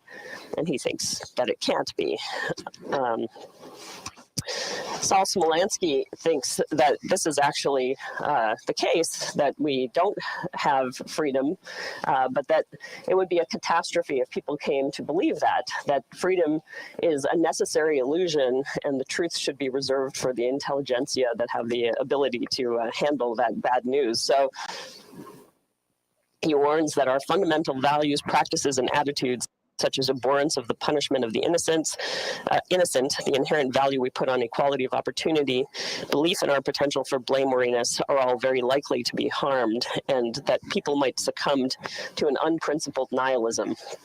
Okay, so that if we were to come to realize that we lack free will, it would be terrible for society. While other people like Josh Green and Jonathan Cohen think that it would actually be great for our society to realize that free will doesn't exist. He said, we'll stop thinking people are responsible and that they deserve punishment, but that's actually good. It will be good for society to just think in a forward-thinking way. And he'll say that, or they say that the law will continue to punish misdeeds as it must for practical reasons, but the idea of distinguishing the truly deeply guilty from those who are merely victims of neuronal circumstances will seem pointless. So they actually think that we should just be utilitarian and do things that would make people behave the best that they can behave, but don't actually think of them as responsible beings. So there's this view that determinism is a threat. So does that kind of spell out like why it's a little weighty? It's a weighty topic because like, so what those people she was quoting were saying, like the person who was a determinist but was like, but we can't function as if the determinism is real. I mean, that's very possible. Like, if people literally feel like they have absolutely no choice in their day-to-day activity, then, what's to prevent anyone from doing anything under the sun without any, sense of duty or obligation to society because they were kind of predestined or, set on a path that they had no choice in. So it is a really heavy topic, right? And even if it's true, I kind of do side with that. Maybe I'll change my mind, but I kind of side with that guy before the guy she's talking about now, who was kind of talking about how even if the evidence is kind of pointing in that direction, we all have to kind of pretend it isn't, just for society to function, which is kind of where I land, because I tend to think like, man, I mean, like a society where people just have no choice over their own actions, that's a really scary society, right? That's like anything goes. That's a little creepy. So I don't know, like, again, this is an interesting topic to me. I don't quite know where I land on it. I haven't read enough on it or watched enough on it to really have a stance yet. I don't think determinism is incompatible with my own belief system, which is kind of weird, because there's this odd like juxtaposition in Christianity in itself between predestination and choice, and it's a real weird kind of blurry thing biblically. And so to me, it's like, I don't think this person's a believer or anything, but it's like, to me, it's interesting because it does kind of that weird kind of blurry conflict seems to also exist outside of just like theology, where it's like, oh, do we have free will? Like, do people actually get saved, even if they're saying they want to get saved or whatever? Like, do they even have a choice? Because they were also pre-selected, so they're the elect. So it's like, do they have a choice? And then like, is it just kind of like we were just gonna make that choice? It's an interesting conundrum, and theologians have like struggled trying to kind of juxtapose those two, but philosophically it's a heavy topic outside of theology. It's just like this weird topic of like, wow, is everything predestined? Is everything, even our own choices, is it an illusion of choice or is it a real choice? It's an interesting thing. Again, I'm not gonna like, withdraw all my money from the bank and cash it on this idea, but it's like, it's an interesting thought experiment. To free will, and that if our brains are shown to be deterministic, then there would be significant societal consequences, whether good or bad. But I want to address the question of whether determinism really is a threat to free will by looking at whether or not the sciences, or in this case neuroscience in particular, is in a position to show that it is true or false. And I will very briefly argue that there are two reasons to think that it can't. One is what I call the problem of fundamental neural indeterminacy. And that is what we see when we look at the brain is a bunch of events, but events that may appear to be predictable, and thus we might think that their predictability is in virtue of determinism, or they may appear to be unpredictable. But we really can't distinguish true determinism and indeterminism from merely apparent determinism and indeterminism. So this is really an epistemic issue. And predictability itself, which is what we have access to when we do experiments, is not a reliable guide to whether or not determinism is true. It's just some operational measure that we have, but it actually cross-cuts the determinism-indeterminism question. And so to just see this illustrated, think about chaos. So chaos is unpredictable. That is, you cannot predict the future or past states of a chaotic system if you don't know the governing laws, but that system can be entirely deterministic. So you might look at such a system and think, oh, that's an indeterministic system, but in fact, it's purely deterministic. And then there's quantum mechanics, which at the macro level looks completely deterministic, but our best theory suggests that, in fact, at the quantum level, it is indeterministic. So You can't tell just from looking at scientific results whether determinism or indeterminism is true. So I think this is interesting. Okay. This is a misunderstanding I think a lot of people have. Like, I think there's, like I'm a nerd for science. I am no scientist or anything, but I enjoy science.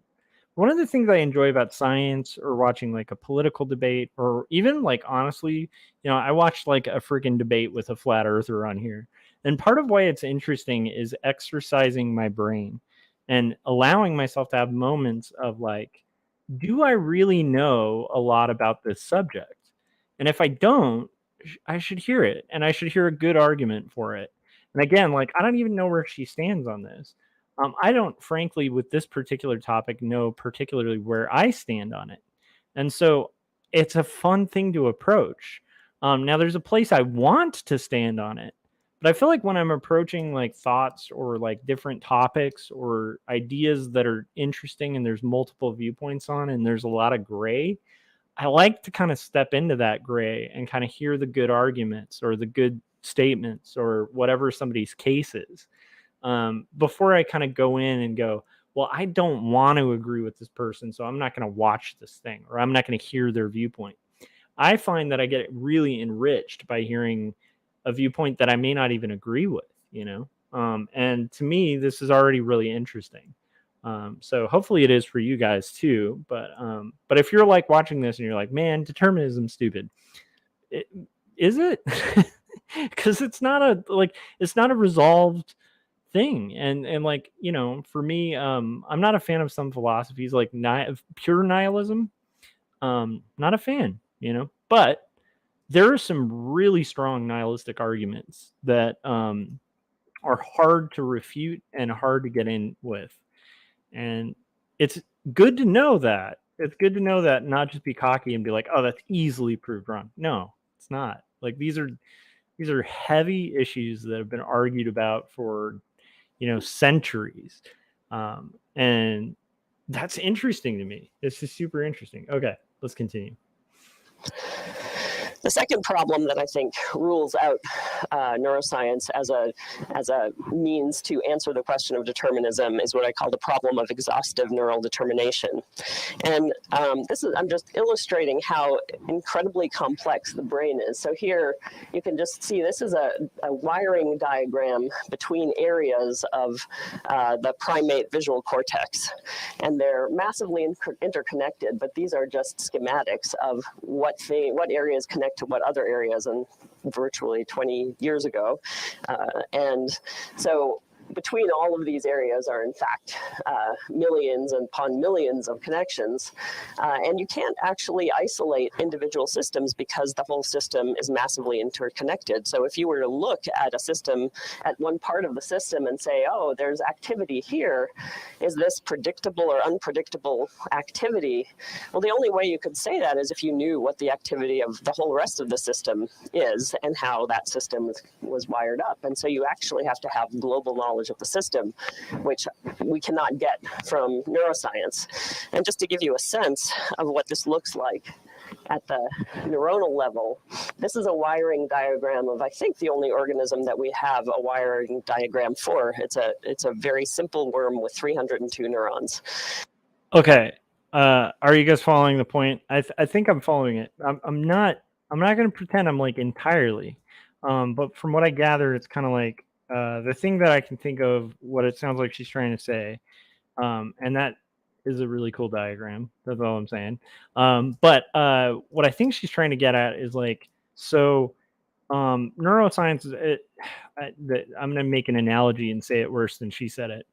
But from what I gather, it's like almost equivalent to, like, people make this mistake with anthropology sometimes when it comes to the anthropology of cities, because when you look at the structure of a city and the social cohesion of a city and the way things happen in a city, it's a very complicated topic with multiple variables that are constantly in flux and all influencing each other within a city. So you have local politics, you have weather, you have different infrastructure issues, you have different subcultures and cultures like interacting with each other. And so like there's all sort anyhow, there's billions of different dynamics that are flowing in a city.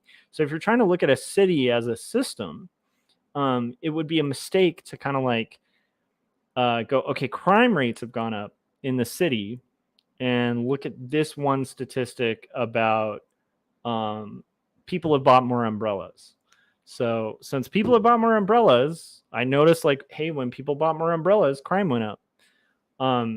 That would be an insane connection to make. But like in a city, maybe there is a trend where people are buying more umbrellas, and it happens to correspond with the rise in crime. So, but it's like the correlation doesn't equal causation thing. I think that's kind of what she's getting at. It's like if you're looking at a computer chip and you notice that every time the computer does a certain thing, like one little pathway like fires electricity, to just make the assumption like that's what's causing it, and ignore the whole rest of the system and all the other functions that are occurring, you may not know exactly what that little blip is doing for the whole of the machine.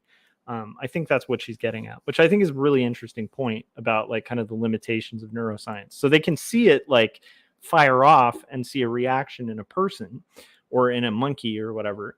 But it's like, just because they're seeing some activity here and this happens, cannot be isolated to just that, like, because they don't have the ability to kind of watch the whole machine. So it's kind of like watching a piston in a car and being like, hey, the piston is moving, so that must be an engine, is a piston. And it's like, no, you have to, like, to know the full function of the piston, you have to actually understand the full engine. That's a long-winded way of trying to kind of boil down, I think, what she's talking about. But I might have overcomplicated it, made it harder to understand than what she was saying. Because, I mean, that's her job. So good for her. And this is how interconnected those are. And if you think that our brains have something like 10 to the 12th neurons, and each neuron has something like 1,000 connections to other neurons, you can imagine what kind of combinatorial problem it is to understand how everything is influenced by everything else.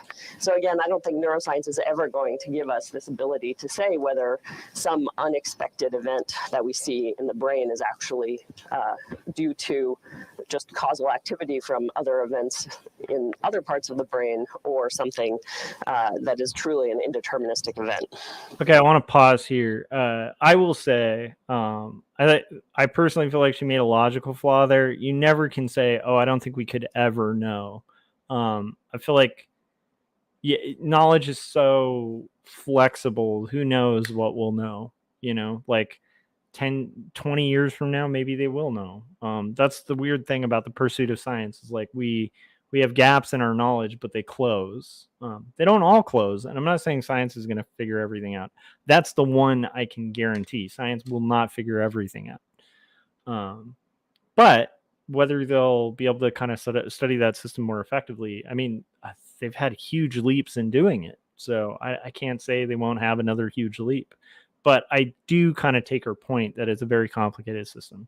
But I'm just saying, like, thinking of the contrarian, not really having a position myself on this, contrarian me hears this, and I'm like, you could boil it down to being like, well, it's complicated, so could we really know? And it's like, well, I mean, we can actually know some pretty complicated systems. So, yeah. So that might lead you to think that there's no way that we can really answer this question. But I think that there are ways to address the question of free will in a slightly different way, not from the question of whether determinism is true, but just by looking at some of the things that we think are characteristic of free will. So I've argued that you can operationalize free will by looking at different kinds of functions that the brain does, or that we do. And so I've outlined a few of them. One is initiation of motion. Another is intention. Another is decision-making, executive function, and phenomenology. And today I'm only going to talk about the first few. So why doesn't she talk initiation, about it intention, all? and decision-making. And some of you might be... Ma'am, I have a comic that I would like to finish. Go as long as you want. You know what would be like, this might be part of it. Like, part of why I like watching like philosophy things or lectures or debates or something like that is there is a little bit of, I don't know if you guys had this when you were kids and you're like kind of listening to a lecture or a debate or a discussion, or you're like in school kind of learning some information. Did you find that you drew and doodled? Like, for me, even just to focus on what was being talked about, I would have to draw. And it kind of sucks from the generation we were in, and I think prior, where they used to think that was like slacking off in class, where it's like a lot of people are like visual learners, and so like you're really paying attention. You're just drawing, like you're drawing because it helps you pay attention, because you think in drawing. Anyhow, that's something people have a better understanding of now, but it's interesting. I think that I wonder if that's why I kind of like watching or listening to content like this, or even thinking about it while drawing, because it kind of helps me zone out and kind of get in the flow of things and not be too precious. Now, if I was doing something like video editing, I would utterly fail. Like, I wouldn't be able to listen to like, somebody talking about determinism while I'm like editing a video. Okay, continuing. Be familiar with this study of Benjamin Libet's that I think has taken on a life of its own. Benjamin Libet's a cool name. He hooked people up to an EEG machine, so he got recordings from their scalps, and he asked them to spontaneously move their finger whenever they felt the urge to, which was essentially a way of saying, move in an uncued, spontaneous way, move purely volitionally. And they did that while they were hooked up to the EEG. They also had an EMG that measured when they actually moved. And at the same time, they were looking at a clock that had a dot that went around, and they were supposed to report to the experimenter when you first decided to move or felt the urge to move, where was the spot going around, so that the experimenter could then time the moment in which the willing occurred. So here's an illustration of what it might look like. This is a EEG cap that you have on somebody's head, and they're moving their finger, and you collect a bunch of different trials of them moving, and you time lock them all to this 0 point, the point at which the muscle movement occurs, so the EMG. And so what you see in all these traces is a noisy signal from the scalp that's reflective of neural activity, that if you sum together, you get this thing that we call the average readiness potential, or the RP, which Libet called preparatory activity for volitional movement. So this is what the form of the RP is, and here's the experiment that I described to you. And that question that he asked is, when are you conscious of willing with respect to when your brain activity occurs? Okay, so when do we will to make the action with respect to this RP signal that we can measure from the brain? And what he found was that people's, so here is where the person actually moves their finger. Here was the point at which motor activity in the brain, so it takes time for your brain to signal to your finger to move. And when people judged that they willed to move, it was a little bit before that, so about 200 milliseconds before they actually moved. But if you look at the time course of the RP, and you can just look at this one here, that RP starts about 500 milliseconds before people actually move. So Libet reasoned, well, it looks like your brain has decided to move before you ever decide to move, right? W is the time of willing, so that's when you decide to move.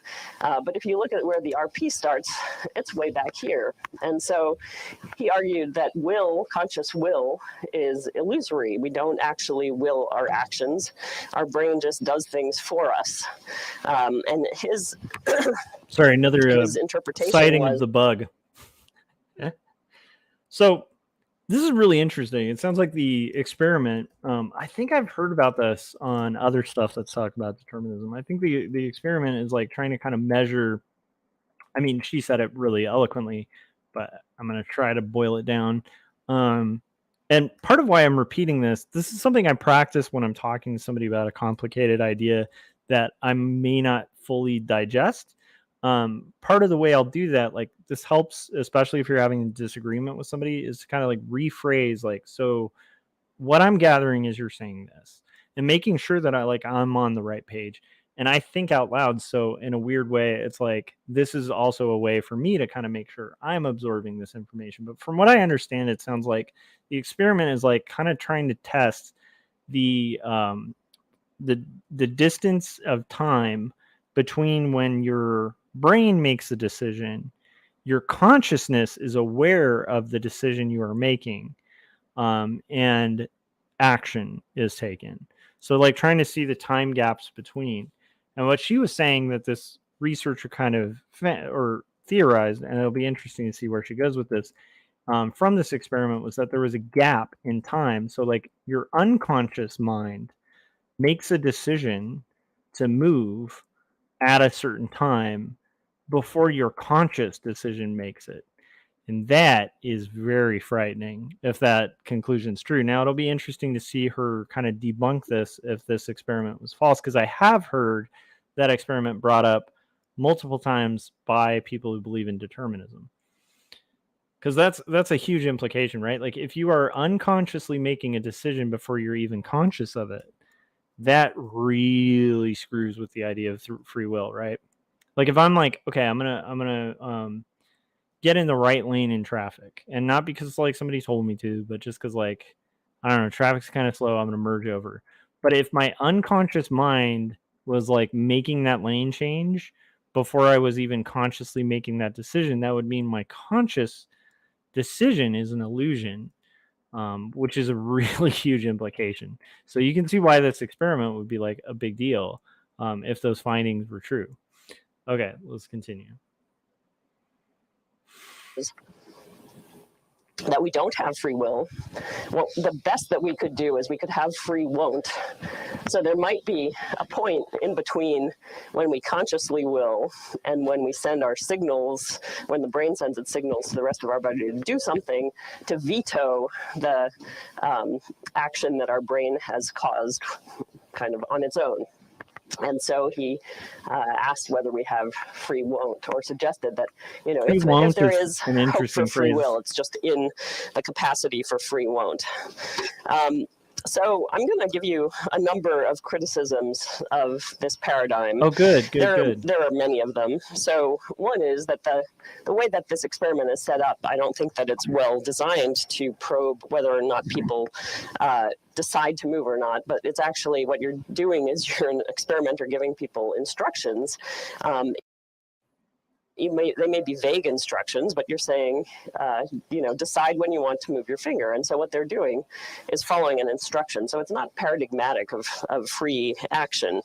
It also seems that these kind of simple motor movements aren't the same kind of movements you'd be actually interested in if you were worried about the problem of free will and responsibility, because we're not worried about the responsibility of moving our fingers.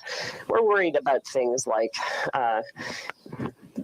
picking up guns and killing people, or doing other kinds of more complex activities. And it turns out that you can't build up complex activities merely by adding together simple activities. So it turns out that your brain's logic for moving your hand like this is not just adding up the neural activity of moving each individual finger, but in fact, it takes a lot more neural activity to move one finger than it does to move your whole hand.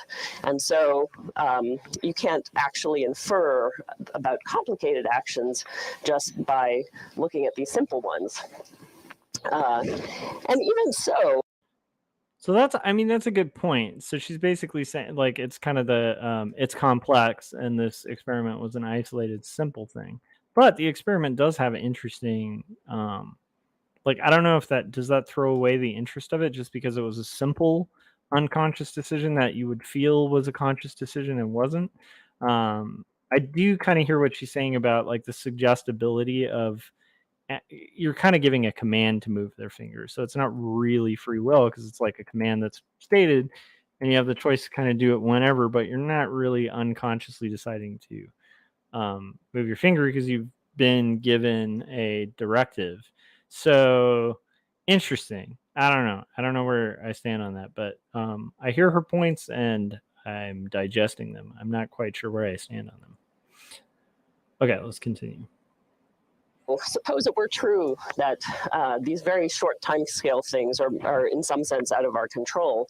There's clear evidence that we can affect what we do on much longer timescales. So there are studies like Goldwitzer's studies on implementation intentions that suggest that people who make commitments to do certain things in advance actually follow through with those things much more often than people who don't make those commitments. And so there's lots of evidence that we can do things in advance. We can change our future behavior by doing certain things in the present. So I think those things call into question just whether this simple finger movement paradigm is a good one. There are other experiments that suggest that the RPs aren't really linked specifically to motor actions or motor intentions, and that they can occur in the absence of conscious intention. So they're also not linked specifically to voluntary movements. And so they're not actually giving you the specific kind of signature that you're interested in when you're talking about questions of free will.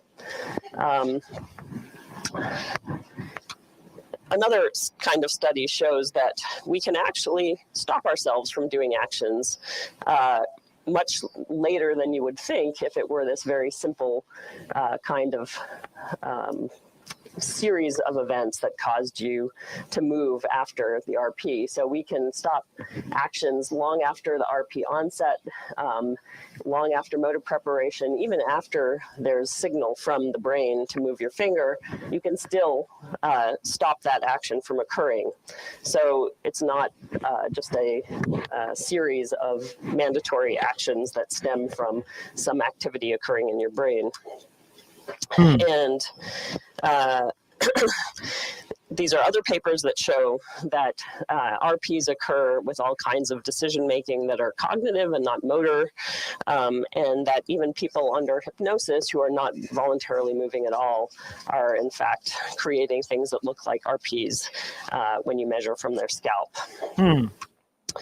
My favorite reason to think that this is not a very good paradigm for studying free will is that I don't even think that this is an accurate measure of the time of willing at all. And to see why, think about what exactly you have to do in order to do the Libet task, to report on the time at which you will something.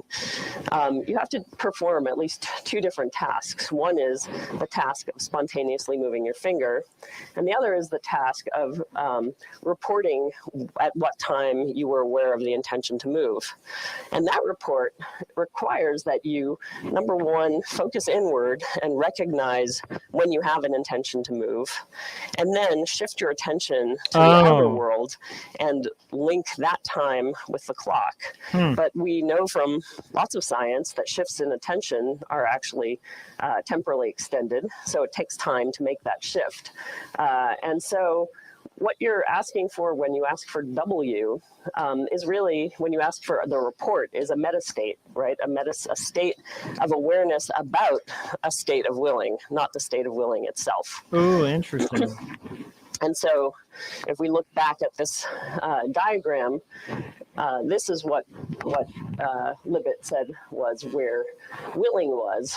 But if you take my argument, then it seems like willing is going to happen sometime before. It could happen any time before this time, because attention takes time, but we don't know how much. And the point here is really when you're conscious of intention, but not the point at which you willed to do something.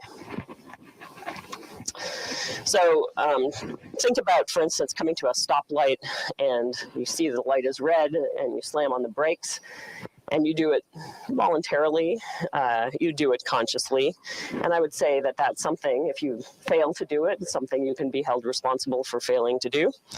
And what Libet studies don't measure is this, let's say, conscious will to stop. what they seem to be measuring is awareness of conscious will, right? So a mental state whose object is the conscious will to stop. So not that. Interesting. And then even more recently, there's been work that suggests that the RP isn't anything real at all. Okay, so I want to pause this and kind of make sure I'm absorbing it okay. So I think that's pretty interesting where it's like one of the issues is, and I did kind of have that gut feeling where I'm like, I've heard that study cited as if it was legitimate, but it is kind of interesting because if I just think about that experiment, right? And I think this is kind of roughly what she's saying. It's like, so it's supposed to measure like the time you're consciously making a decision, but in order to look at a clock, like there's inevitably a gap of time between when you're going to see a clock, the action that you make, and the decision that you do, and kind of like what they're like the ability to kind of measure that and also accommodate for the kind of what Corey Kerr always talks about, like the task switching penalty, which is proven scientifically. It's like there's a delay that's caused when you have to do multiple activities, even multiple thoughts, right? So that's an interesting case for maybe it's not quite so A to B as it's being mapped out as in the study. That's an interesting point. I don't know how much it holds up, but it's an interesting point. Speaking of interesting points, I have some interesting books. We're going to watch a trailer for one of them. I have finished toning panel 5, and I want to kind of see it through and continue toning and kind of listening to this because it's super fascinating. And I think I might be able to at least get one more panel toned before I have to crash, but I might get more than that. So if you guys are enjoying this, hit that like button. Obviously make sure you're subscribed, make sure you hit that bell so you get notifications when I go live, because I do these live streams quite frequently. And there's 5 people watching, so I hope when I end this video there's at minimum 5 likes. Okay, that being said, while I'm gone, let me know your thoughts so far on the determinism thing and what you personally think. What I should have done is seeing how our minds change, not just yours but my mind. Like if our minds change at all, or if something that seems really black and white kind of gets a little fuzzier later on after listening to this. That would have been interesting to hear the chat say. But right now, just let me know where you feel about determinism, your gut feeling in the chats, from what you kind of gather from it, from what you've heard so far. And then we'll see if our minds change at all by the end of it. I have no idea. But I do know this is interesting, and I'm going to put the trailer on for Wordzoid, which is for both of my books, and was a very amazing experience for me to have Jim Lujan make this for me. That was cool. So Jim Lujan's trailer, here it is. Well, Peter, since I'm such a big music fan, I'm going to have to go with Karen Carpenter. Oh, Stu, I'm sorry. That's the incorrect answer. Trish, what you got for us? I'm going to go with Kim Gordon. All right, let's check that answer. Kim Gordon. Do we have a Kim Gordon? Yes, and that means you're our new Wordzoid champion, Trish. Dale, tell Trish what she's won. Trish, you've won a copy of 2 stories, a memoir of faith and mental illness. Handwritten, hand-drawn, and handed to you by artist and writer Joshua Kemble. But wait, that's not all. You've also won a copy of Jacob's Apartment, the story of a doomed romance. What happens when you take Eternal Sunshine of the Spotless Mind and put it in a blender with Ghost World? You get Jacob's Apartment, written and illustrated by Joshua Kemble. Trish, thank you for playing Wordzoid. All right, great job, Trish. I was told I was going to get a lifetime supply of paper towels. All right, guys, it's late at night. We're going on a deep dive, kind of commenting on this interesting lecture on determinism. And we're also working on comics. So right now we toned 1 panel, which I can kind of move over so you guys can see it. Let me zoom in a little bit. I think I expanded my thing a little too much for you guys to be able to see it. So there we go. So we have 5 panels toned. We're adding the shading, assuming a light source that's kind of behind. Like basically, like if you look at panel 3, the light source is kind of coming from the window out of panel on the right, roughly. Okay, we're gonna continue toning the pages for at minimum 1 more panel and get a little further on this lecture. I don't think we may not listen to the entire thing. We're at about 23 minutes into it. It's called Free Will and Responsibility in the Age of Neuroscience, posted on the University of Iowa's website. But it was it just looked interesting, so I'm checking it out. All. It's just an artifact of the way the scientists have arranged the experiments.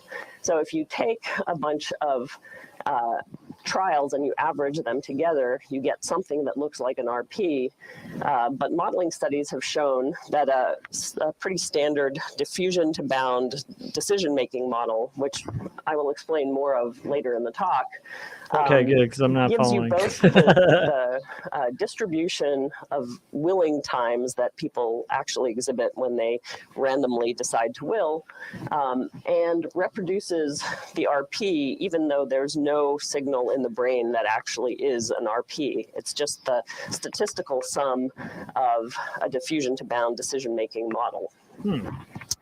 That's a lot, but I'm not going to have time to unpack it now, and we can talk about it more in questions.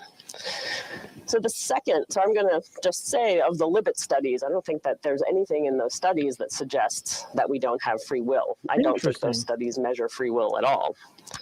There are other studies that have claimed to show that you can measure people's intentions prior to them knowing that they've intended to do something. So I'm going to show you a short clip from 60 Minutes. Let's see. Oh, wow. So you guys... John Dylan Haynes is hard at work here, using the scanner not just to identify objects people are thinking about, but to read their intentions. There you go. So we're going to start now with the actual experiment. Subjects were asked to make a simple decision, whether to add or subtract 2 numbers they would be shown later on. Haynes found he could read directly from the activity in this small part of the brain that controls intentions what they had decided to do. This is a kind of blown up version of the brain activity happening here. And you can see that if a person is planning to add or to subtract, the pattern of brain activity is different in these 2 cases. So that doesn't go to show that you can tell that people don't have free will, but then he went on to show that he can detect those patterns of activity prior to people's report of being aware of making the decision. And so here's one of the figures from his paper, and essentially what he's arguing is that at that red line... this is interesting. So the dotted line in the... By the way, so it's funny because I'm doing a commentary on her video that is now doing a commentary on another video. It's a commentary within a commentary. The Matrix has just exploded. Realities within realities. Okay, let's continue. These graphs is when they actually, this is actually for a motor activity, but when they actually move. And then the red line shows you when they are reliably above chance at predicting what the movement is going to be. And basically he argues that for about 4 or 5 seconds before somebody is going to move, he can predict what their movement's going to be. And if that were actually the case, that would be fairly dramatic because they don't report having decided that far ahead of time. But then if you look at the other axis, 50% is 50. And then the predictive power is, actually this is the part here, he's up around 57% predictive power. Now, if we were really determined and he could measure this, he should be able to measure it all the time. That's a very valid point. Like even coin flips, maybe she'll get into this, but from what I understand with my little like armchair understandings of these things, I think statistically coin flips are not actually even. That like heads or tails there's actually a result that's more likely between the two. I can't remember if it's heads or tails, but I know one of them is actually more probable, even though in all technicality it shouldn't be. And so like a 57%, predictability rating in a choice between two simple things is, I would say, probably equivalent to like a coin flip. And I know, like, I think magicians are really good at like measuring statistics and probability too when it comes to that kind of thing. Because there's like mathematical ways to kind of isolate things to where they seem like, predictive and stuff, but it turns out it's not. Like, it's just statistics. So it'll be interesting to see if she gets into that. But yeah, because hearing 57%, I'm like, it's not predictability. Okay, let's continue. 57% still gives us a lot of wiggle room if you thought that determinism was going to rule out the ability to have free will, but that indeterminism would preserve it, because basically you're just getting a little bit of boost over pure chance. And then think about what it is to do this task. So in this task, he's asking people to move the right or left finger. And typically when you do this task, what you end up doing, if you do the task, is you do a couple finger taps, and then you think, well, I just alternated one, then another. But that's not random. I have to do something different. So maybe I'll do the same one again. Ooh, I did 3 of this in a row, so I should change it up. So you're essentially rehearsing what you've already done in order to make sure that you have some kind of random sequence. And if there's any kind of statistical regularity between what you've done and what you will do, that's going to be able to be predictive in, to give you some predictive power over your next move. And so this data is completely consistent with you having some mental record of what you have done, and maybe having some statistical connection between your past and your future actions. So again, I don't think anything in this data suggests that we lack free will. So although I think it is true that some studies suggest that there's decodable information when an intention is consciously held in mind, that alone is nothing to challenge the idea of free will. And I think that there are also studies that suggest that there are causal factors that you can detect prior to this to decision making. But it isn't true, or there's no evidence that those things are intentions or that those things actually have causal power. In fact, we expect that our future actions are governed by our past experiences. And so any record of our past experiences that might inform our future actions could be the signal that you pick up when you get something over chance. Oh, interesting. So again, no studies show that any brain activity determines action prior to and independently of awareness. Interesting. Okay, so now I'm going to turn to decision making. And I'm going to talk about mechanisms of perceptual decision making that have been studied by. So I'm going to pause this for a second. That's a really interesting take. Like, what's funny is, like, I love this. And now I feel like maybe on a future art stream or something, I'll watch somebody who's very pro-determinism and see the juxtaposition, because it's interesting. It's just an interesting thing. Yeah. All right, let's continue. By Mike Shadlin in Monkeys. And monkeys, guys. We're talking about monkeys. I will first give you who doesn't like monkeys? Little explanation of the task. So what Mike tries to do is to ask monkeys to look at a stimulus. So they actually fixate a point on the screen, and then visual stimuli are put on the screen, and the monkey has to make a decision about those stimuli. And in these experiments, what they're given is a random dot motion stimulus, and they have to decide, are the majority of the dots moving to the right or to the left? And once the monkey has made his decision, he signals the decision by moving his eyes from that fixation point to a target that's either on the right or the left. And while they do that, they record from the monkey's brain, and I'll show you recordings from 2 different areas, and get evidence from that about the mechanisms underlying decision making in this task. So this is what the monkey actually sees. And it would be better if the lights were out for this, but how many of you monkeys think that the dots are moving to the right? And how many of you think the dots are moving to the left? Okay, so most of you have no idea. Yeah, I was gonna say she got like a response from like 3 people in the room. Maybe that was intentional. Maybe that's the point. Her saying like, you guys can't decide. You're not even monkeys. How do you know the monkeys are deciding right and left? Okay, let's continue. And a small proportion, about equal, have suggested it's to the right. A technical failure has resulted in something. Can you hear? Yes. Okay.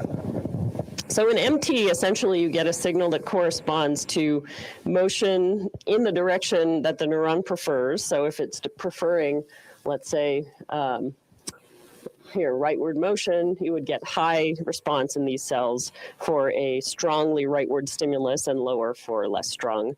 And that makes sense because we know that these cells respond to visual motion in a particular direction. If you record a from particular an area or a LIP, new one, that's all I have to ask. Instead of getting this kind of flat profile, what you get is a ramp, and the slope of the ramp is very high when you get very strong motion to the right. And all of you who saw the strong stimulus could decide very quickly that the dots were going to the right. But if you had a less strong stimulus, it would take you'd have to look longer. You'd have to integrate over more time to get enough signal to make your choice. And that's in fact what happens.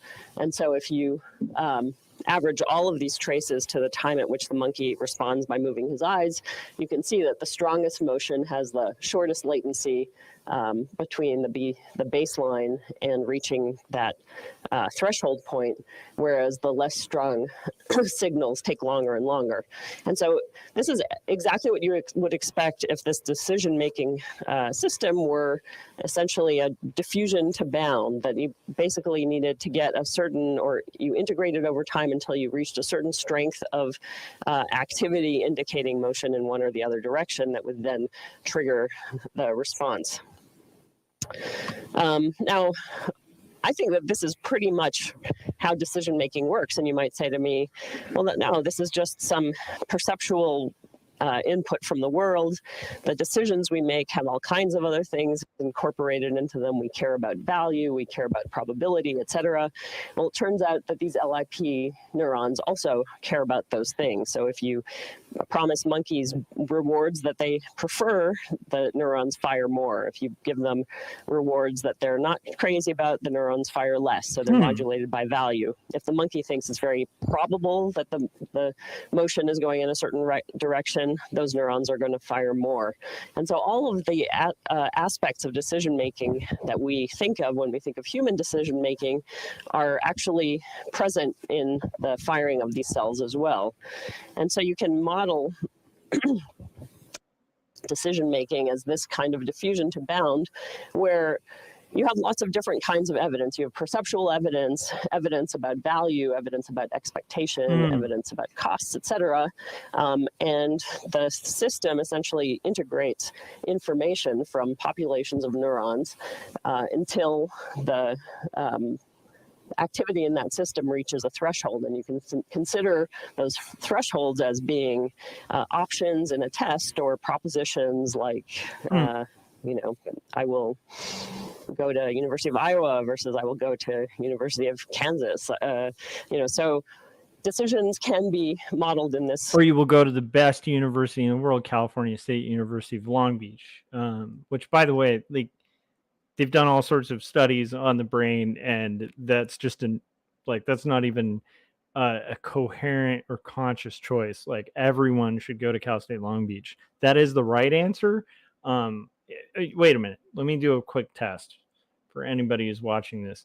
Let me know if you could go to any university for like no cost at all to learn art, which one would you go to?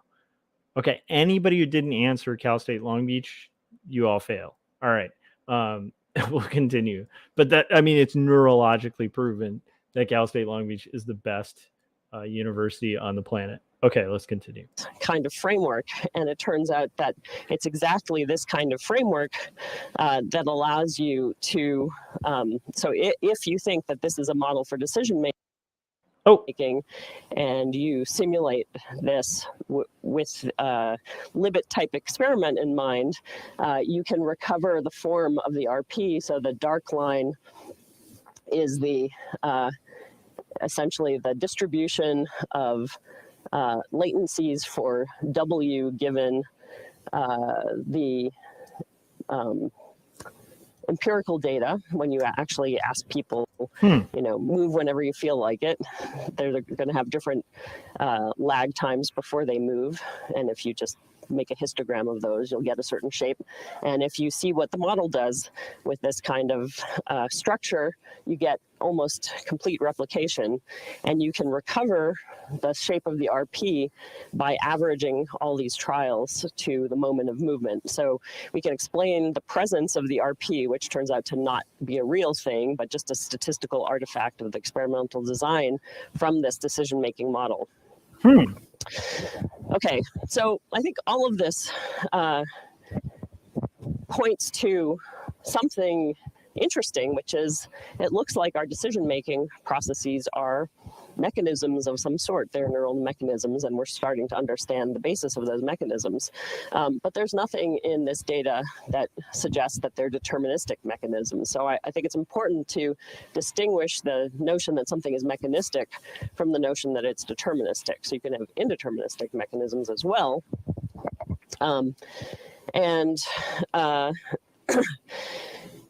Mechanistic also doesn't imply indeterminism, right? So those are just different things. Now, I don't think that this leaves us sitting very comfortably. I don't think it says anything about free will, but I think it does say something about the nature of who we are that we're not necessarily comfortable with, because we don't think of ourselves as mechanisms. And how can we have mechanisms that are free? Now, some people think that mechanism is really what was the problem all along, that philosophers are wrong to think that determinism was the problem, but that when people were considering determinism, they actually were implicitly imagining mechanism and not determinism. But what I would like to suggest is that what I think really worries us is the equation between mechanism and mindlessness. And it's just, I think, maybe the fact that most of the mechanisms we're familiar with aren't minded. But I don't think there's any reason to think that mechanism implies mindedness. And I think that's one of the really interesting areas for philosophy and neuroscience, is to show how mind can be recognized in or realized in mechanism. What's the ghost in the here's machine? A Dilbert cartoon that at least illustrates the puzzling features. Oh, so, no, don't show Dilbert. The dog says, "Do you think the chemistry of the brain controls what people do?" Of course. Then how can we blame people for their actions? Because people have free will to do as they choose. Are you saying that free will is not a part of the brain? Of course it is, but it's that part of the brain that's just out there being kind of free. So you're saying the free will part of the brain is exempt from the natural laws of physics? Obviously, otherwise we couldn't blame people for anything they do. Do you think the free will part of the brain is attached, or does it just float nearby? At this point, he says, "Shut up." And I don't know if you're familiar with Jonathan Haidt's moral dumbfounding, but I call this metaphysical dumbfounding, right? There's a point at which our ability to explain runs out. But I will try to at least sketch what I take to be a positive story, which I call the capacitarian point of view. And basically what I think it is to be free is to be an organism in possession of certain kinds of capacities. And they fall into different groups. So there's a set of cognitive capacities or cognitive demand, like the capacity to appropriately capacitism is really interesting. I am fascinated by this. I'm actually really digging this, but as it's getting a little later in the night, I'm starting to feel myself wane a little bit. So I am going to step away for like 2 seconds, stretch, and reconfigure myself, get a little more water. And so in that case, I'm going to play one more trailer, and then we'll get right back to it because I am determined, whether predetermined or by free will, to finish this 6th panel. And hopefully you guys are determined, whether by fate and things outside of your own choice or by your choice itself, to hang in there and do your art projects as well. I'll be right back. So I'm going to play the Christmas trailer for 2 stories, and which is my graphic novel, and one of them. And then we'll get back to working on my 3rd graphic novel, which should be pretty fun. So working on panel 6. But as you can tell, even the way I'm communicating, I'm starting to wane a little bit. So I need to step outside for a second, get some cold air, and wake up, and I will be right back. So here is the trailer for 2 stories.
So obviously that was a trailer made because it was a holiday release, and so it was a little tongue-in-cheek, being like, this isn't going to be It's a Wonderful Life, which, by the way, is a great movie.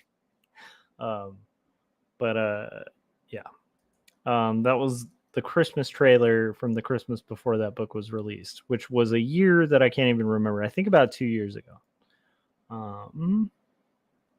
So I think Jacob's Apartment came out like the year after, but it's in this weird window because it was like right before the new year. But anyhow,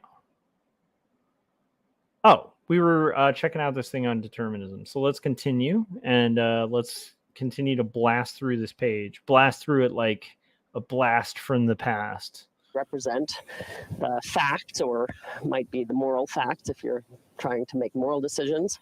Capacity for valuation of options and calculation of utility, the capacity perhaps to represent yourself, maybe even to represent yourself as a rational agent or an intentional agent.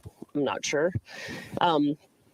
There may be others. I'm happy to take suggestions. And then there's also a control demand. So we have to have a capacity for motivated action. We have to have the right kinds of links between our cognitive and motivational structures. And we have to have effective mechanisms of inhibition. So you can cash these out a little bit more in neuroscientific terms, right? So there are parts of the brain that seem to be involved in representing the way the world could be or is. Cortical areas, for instance, they're sensitive to evidence. We represent a hierarchy of goals and norms. So we have different kinds of systems, subcortical systems that are involved in signaling a reward. And we have ways of hooking up those subcortical systems with the cortical system so we can assign values to different kinds of options. So ventromedial frontal cortex. Nice. I'm liking this cortical system language. And I think I'm getting what she's saying. Like, basically she's saying that however, you know what's weird is this is my skeptic self, right? Do you feel like the beginning where she was saying like, well, how do you even begin to untangle, the activity in the brain to like pinpoint it to like one area when you don't know what's happening in the massive systems of like neurons and, electronic signal firing and all the complexity that's happening. So what seems like data indicating a response could actually be a little more complicated with that. Couldn't we kind of throw that argument for this cortical system part that she's talking about, or am I just jumbling like two totally different areas of neuroscience? Because my understanding of neuroscience is about as complex as my neurological wiring, which is pretty mundane and simple. So I don't know, but I do feel like there might be a little bit of an issue there with you know, kind of like tilting the scales a little bit, where you're like leaning one way where it's like, hey, it's really complex, we can't really boil it down to a simple thing, and then being like, hey, we have this really complex list, but we can boil it down to these simple things. It's interesting. I wonder if that's a double standard or if that's just my lack of understanding. It's a favorite brain part of the University of Iowa. Damasio was here and did a lot of work on that. We have to be able to assign value to options in relation to goals. And so there are ways in which our neurons represent reasons. We don't understand those yet.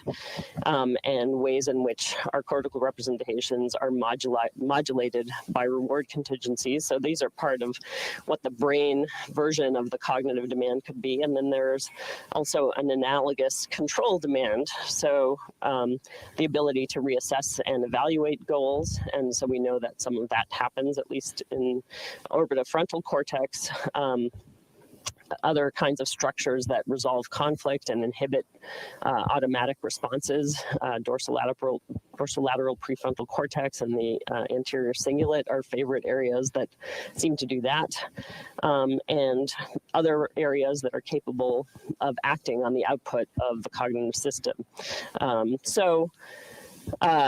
This is sort of the neuroscientific, very broad way of cashing out this kind of capacitarian view.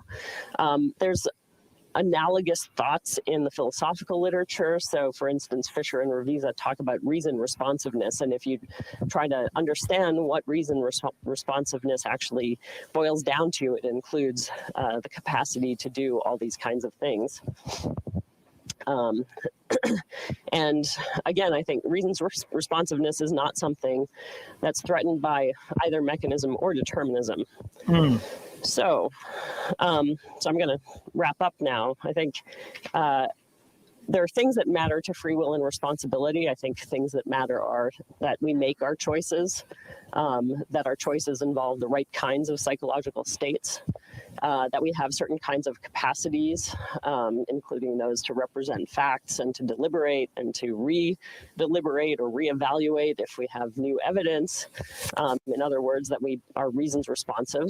And I think that neuroscience is starting to show us what those kinds of capacities look like when cashed out in a brain system. And I don't think that neuroscience is going to show anything that disproves free will, but it might tell us very interesting things about, let's say, cases on the edges, right, where we are not sure whether somebody should be held responsible for their actions, and we might be able to find out that actually they're deficient in some central, some system that's central to what we think of as the system underlying one of these capacities. And so in individual cases, it may be that neuroscience could be very enlightening. And if we're thinking about what free will in the age of neuroscience has told us this far, I think that I've tried to argue anyway that So this is really interesting to me. So she's basically saying that it feels like she's not necessarily taking a hard stance on whether this capacitarianism or determinism is like a solid thing. She's just saying like, hey, this stuff that's been cited as like hard evidence for determinism is a little softer than people are saying, although it does have some pretty profound implications that are a little concerning from the viewpoint of like free will.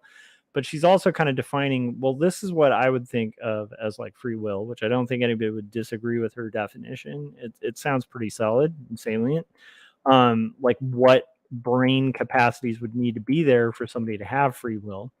She's kind of saying there's these locations in the brain that seem to be where these processes that would be required would take place. And then she's saying, but like some of the passive neuroscience that are kind of honing in on what is deterministic could be really useful in the case of like people who like their brain's not firing on all cylinders, right? So like if there's a part of the brain that helps people have empathy and you have somebody who's lacking that or has a deficiency in that, then when they're unempathetic, it's like that would actually make a little more sense and not necessarily be something you could hold against them. Maybe we need to like somehow work with that deficiency. And so that's a really interesting take. It's a very safe take, a very kind of sciencey take, which is like kind of like we don't really know. So but like the more we know, the more it'll help in edge cases where people do have deficiencies and where it has been deterministic. Because imagine you're like somebody who just doesn't have the capacity to like make the right decision on something, and then you make the wrong decision and people are giving you crap for it and your brain literally cannot make another decision. It's interesting. This is a fascinating discussion. I don't know, are you guys still into this? I to me it's really interesting. I was not I actually thought she'd be a determinist, like a full-blown determinist, but this is pretty interesting to kind of hear a different viewpoint, or a potentially like more neutral viewpoint, which seems kind of in line with like most scientists would be like, I don't know, I kind of lean this way, but who knows. Okay. Result that neuroscience has yet given us disproves ordinary notions of free will. In particular, none of them show that we're determined and that we are, therefore not authors of our actions in some sense. And no result also shows that conscious will is not efficacious. And I think those are the two threads that if you hear neuroscientists or philosophers talking about neuroscience saying, oh, it's demonstrated that we don't have free will, those are the things that they tend to be talking about. I think we are starting to understand some of the processes that underlie decision making and initiation of action. And I think that we have inductive evidence. We don't have any demonstrative evidence that we are just material, mechanistic, complex, and very interesting mechanistic systems of a sort.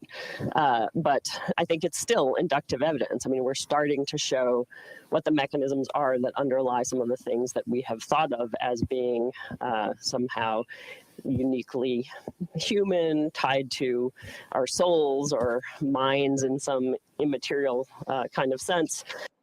And so I'm at least hopeful that more neuroscience will give us more insight into these questions. And then we can think about the future, about what neuroscience can and cannot do. And one thing that I haven't argued for very explicitly in this talk, but something that I believe is that neuroscience is not going to be able to solve the problem of free will in the absence of philosophical input, both philosophical analysis and some kinds of philosophical commitments. So I think that any question or any answer to the question of free will is going to be at the foundation philosophical. Neuroscience, I think, cannot resolve the So I will kind of agree with her here, and you'll see this mistake made quite often, where somebody will be an expert in something. You could almost make the case that I do that. Like, I'm pretty good at art. I know a lot of art stuff. I'm not I wouldn't say I'm an expert, but I'd say I'm a professional. Like, I've been doing it for a long time. I've learned a lot of lessons. I can make a decent picture, right? So when I'm speaking within my field, or like fields that are related to it, possibly marketing, conceptualizing, things like this that are kind of branches from my field, it makes sense that I would have a knowledge of that that's a little bit more solid, and I might be able to make judgments about those things more solidly and in a more informed fashion than if I'm just riffing on quantum physics, right? Because I don't deal with quantum physics in my job. Like, I haven't spent like 20 years, like, in a lab or, you know, working out mathematical equations. So I can have like an armchair understanding of those other things.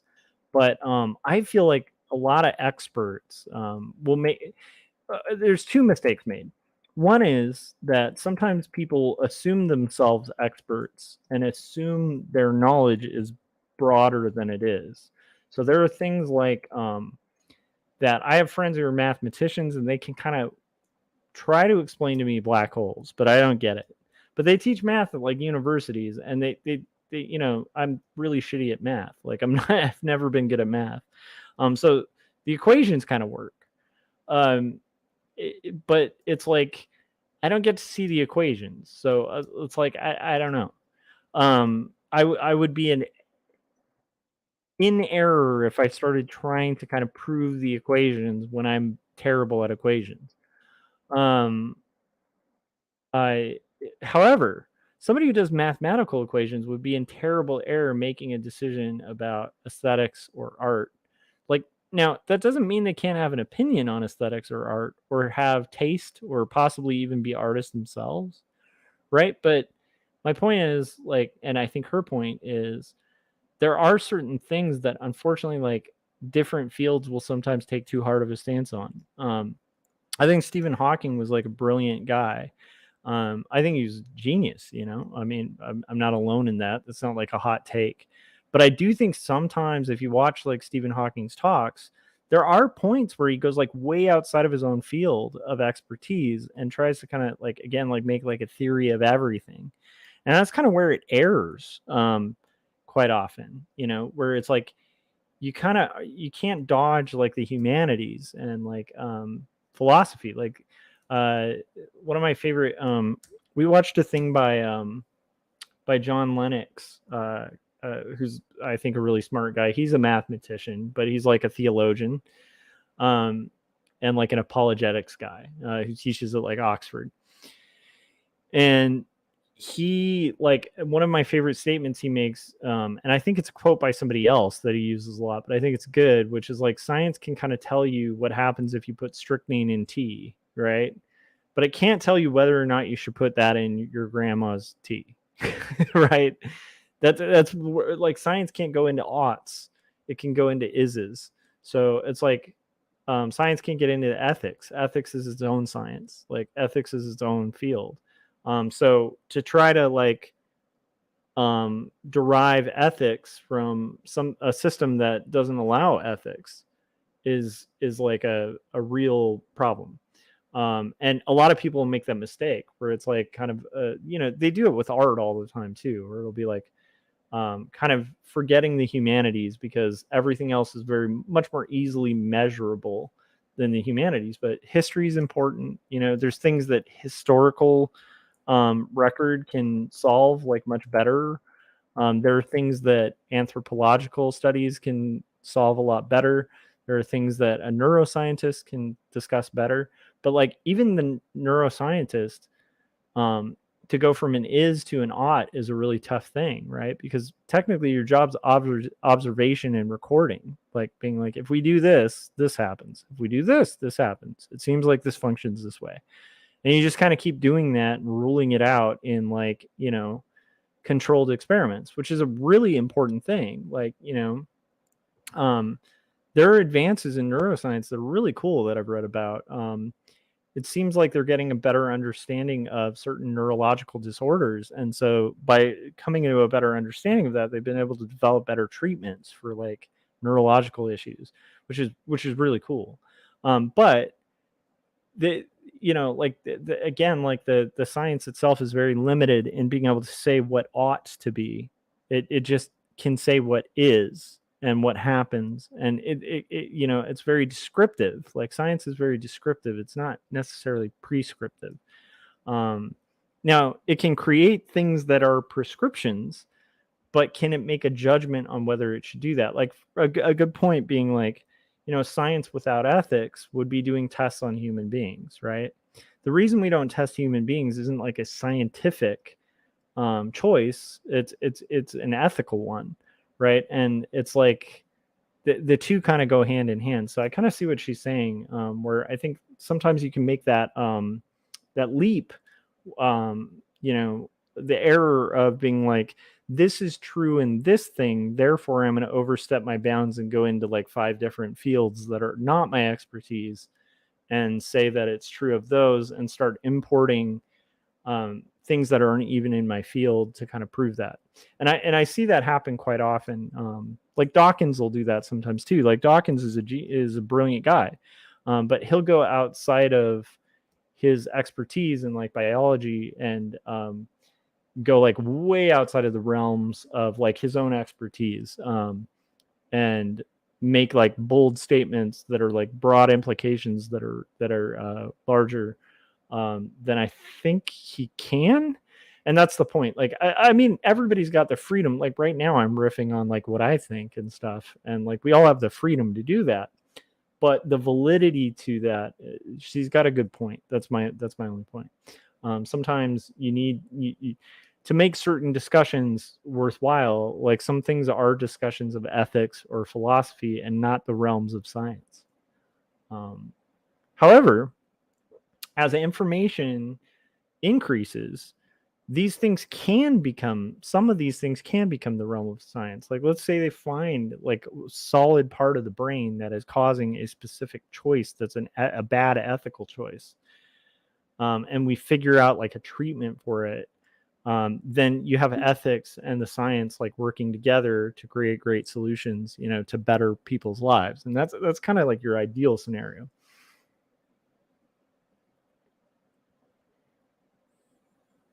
Determinism, indeterminism debate. If it's going to be resolved by science at all, it will be resolved by our best physical theory. But our best physical theory has both indeterministic, our current best physical theory has both deterministic and indeterministic interpretations. And I think that neuroscience can suggest that the problem of free will needs to be reformulated. It can inform and constrain our philosophical thinking, but only once we have certain philosophical commitments articulated. And so, thank you very much for your attention, and I'm happy to take questions. Okay, so before she gets into questions, isn't that trippy? So, like, I think I said at the top, like, one of the things that interests me about determinism is that from our own experience and our own gut and our own intuition, it's like everything says we have free will. Like people in general have that sense, right? But then there's a lot of like kind of neurological science that shows the mechanisms that are firing and causing these things to happen. Even these decisions we're making are much more kind of mechanical than I think we otherwise realized. And so there is this kind of tension that's growing in neurological science and in philosophy as of late between determinism and free will. And the strange thing is, it seems that both might be true. And that's insane because both can't be true. But it seems like both might be true, which is fascinating to me. Like, I find that really fascinating. Because I am a person who I do believe that your choices have repercussions and you do have choice. But at the same time, I do kind of think a lot of things are pre-written, and I think what will happen has happened. And so it's like this weird tension between how does that work? And I don't know, but I find it funny when like this used to be like a very deep philosophical conversation that people would struggle with, or an ethics conversation. But it's interesting that weird duality is really starting to smuggle itself into the sciences. And in this case, because of the data that's coming from observation and testing, the implications start bringing into mind like these really heavy, funny, like old hat conversations that have existed in philosophy for years, right? That's, I don't know, like that's part of why it's been really interesting for me. Adam said, I'm more of a compatibilist, but I think free will is a lot more rare than we would expect. Not too long ago, Dawkins made pretty unreasonable declarations about gender. I wonder, I don't know. I tend to think there's a different, like my own take on gender is I think that people are much more flexible in their own view of gender than we acknowledge in society. And I tend to think, there can be a difference between your biological sex and your gender. I think those two can be completely conflicting. And I think gender is more of a social construct, and sex is more of a biological. That's my own take on it, from what I've understood of it. But I've definitely known people who like identify more with a specific gender than another, and you know, I'm all for it. Identify however the hell you want. I don't care.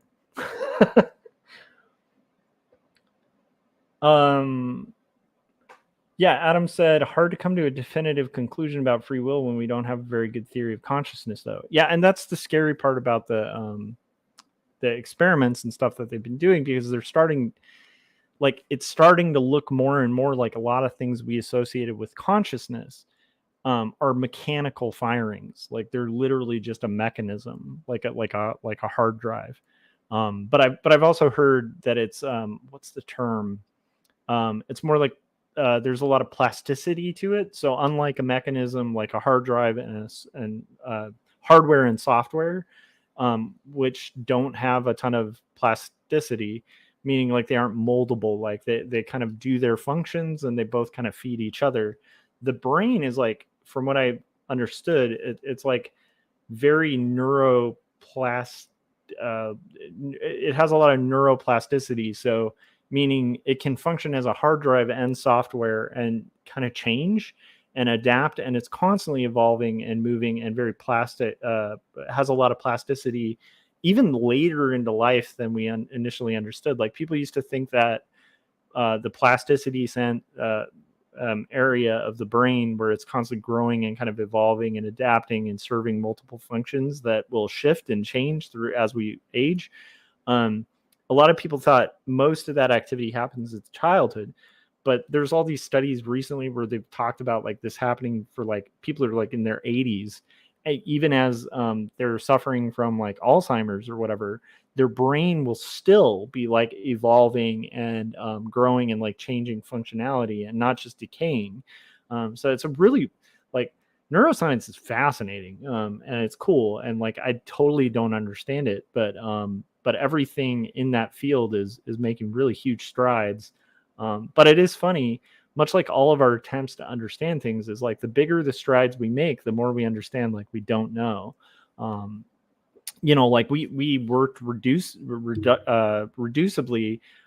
based on the idea that like all complicated things can be reduced. It's a reductive approach. Like most science is a reductive approach, only to find out that like at the very bottom of the line of like, DNA strands is like a code that is a language and appears to be like which is crazy because that's semiotic. So that's like not reduced. That's going down to the like smallest thing and then finding out that it's like a really complicated big thing again. That's like, so how do you reduce that? Like it's insane. But it's interesting and fascinating, and I don't know where it goes. I'm trying to remember, the guy that I heard talking about this spent like 10 years studying the neuroplasticity of the brain, and he had a term for it. It was like I just can't remember, but it was kind of similar to that. It wasn't wetware, but it was like a different term because he didn't like the comparisons to like hard drives or software. And he also didn't like the fact that we've called it plasticity, because that term was made in neuroscience, I guess, at the time when people were comparing it to like this the flexibility of plastic to be able to fit new molds and kind of be remelted and fit other molds and stuff like that. So they thought that was the best term, but he has a different term that kind of fits like a more modern understanding of it. It's just super fascinating stuff. Okay, let's hear your questions, and then we'll at least hear some of it because I want to finish this panel. And I still have to do the floor and the rest of the bookshelf, and then we'll probably finish. We'll probably call it a night after this panel's done. I'd like to finish the whole page, but I don't want to push past 2. So here we go. That was a really cool talk, though.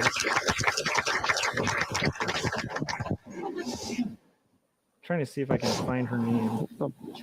Switch to that mic and switch to David.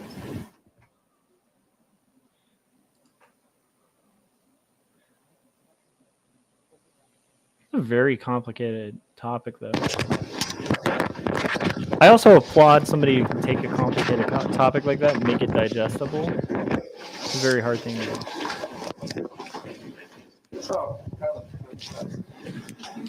If the audio continues this bad, though, maybe we'll call it. Toward the beginning of your talk, you went rather quickly, perforce, I think, over this dichotomy between determinism and indeterminism, and the difficulty we might have in distinguishing deterministic systems from indeterministic systems. There's a lot there, and but there are two things that I'm particularly interested in. One is that even if you don't know whether a system is chaotic or indeterministic or deterministic, in terms of its ultimate ontology, it might not matter. That is to say, for all practical purposes, if the system is sufficiently macroscopic, you may get something that amounts to predetermination. That is to say, if the brain is at a certain state at T1, and you can account for all the inputs and outputs and so on, then you're going to get something that doesn't just predict, but in effect determines the state at time T2. And so far as complicated things like real actions are concerned, there isn't going to be any possibility of any practical sort to do anything otherwise than what is predicted. The more fundamental question, though, it seems to me, is one. I wasn't quite clear what your view is, but it does seem clear, doesn't it, that whether a system is deterministic or indeterministic, if that's all there is to be said about the matter, then we can kiss free will goodbye, because an indeterministic system, absent something further to be said about the story, is a system which is essentially a loose cannon. Right. You've got randomness, or so there must be an interesting further story to tell. Yeah. And would you agree that part of that interesting story should be that the kind of personhood that is required in order for us to be genuinely free is one in which something does determine our decisions? They're not random or indeterministic or simply a product of statistical fluctuations of some sort. Yes. But it better not be causal determinism, or else we're stuck with what looks like hard determinism. Well, I'm with you until that point. Sorry? I'm with you until that point. So I think you're right. I think actually determinism is a red herring. I don't think the question of free will hinges on determinism. And so I do think that that the account of freedom is going to be orthogonal, and I've sort of sketched it out. And I think that you could imagine things that had those capacities that were both deterministic or indeterministic. But the thing that does that we hope actually governs our decisions are the reasons that we have for making those decisions. And so I don't think randomness gives us a freedom that we want. So Robert Kane has a view of a libertarian view where he thinks that you could be a system that is determined almost all the time, but if you had some indeterministic events happen at the right times in the past, that is enough to ground freedom. And I think his view, so that speaks to what you were saying about being, like, for all intents and purposes, deterministic. Well, he thinks that actually those few random events are of critical importance, and I disagree. I think that the things that matter for freedom are just not those things, right? So there might be a certain level of simplicity of a system that would cut out the possibility of attributing freedom to that system, right? And any system that's going to satisfy the criteria that I talked about at the end is going to be a complex enough system that that's not going to be the case. Or, I mean, I don't know exactly, how to characterize where that cutoff is going to be, but to do the things that I talked about, we can't build anything like that thus far, for instance. But anyway, so I think that you were completely right, but when you at the end said, well, but if it's going to be deterministic, then we can kiss freedom goodbye. I don't think so. I actually think that determinism is compatible with freedom as long as it's a deterministic system of a particular kind.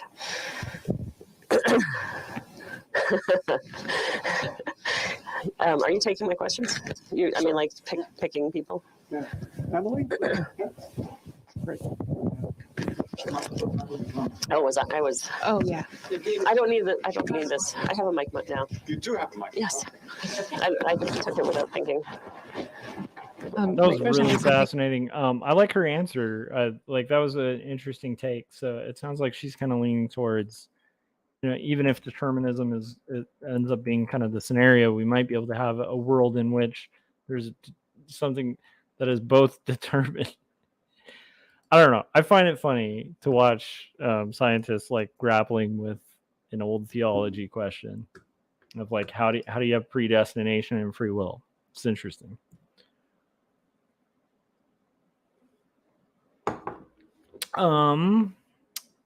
Let's see. Adam said Roger Penrose's quantum consciousness stuff is pretty interesting. Maybe we'll check that out during a stream.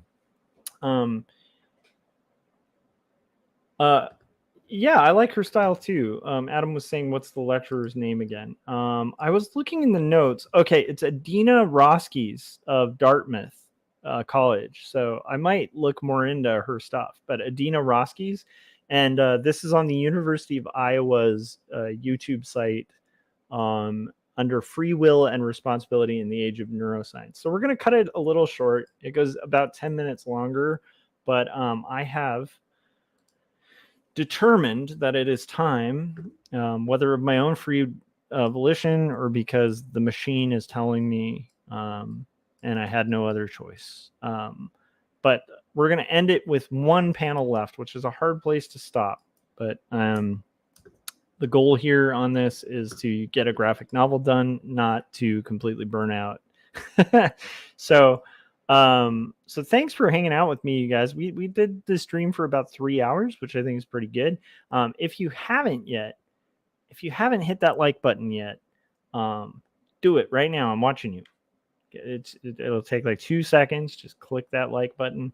If you have an opinion on determinism, maybe I'll check out some of this stuff.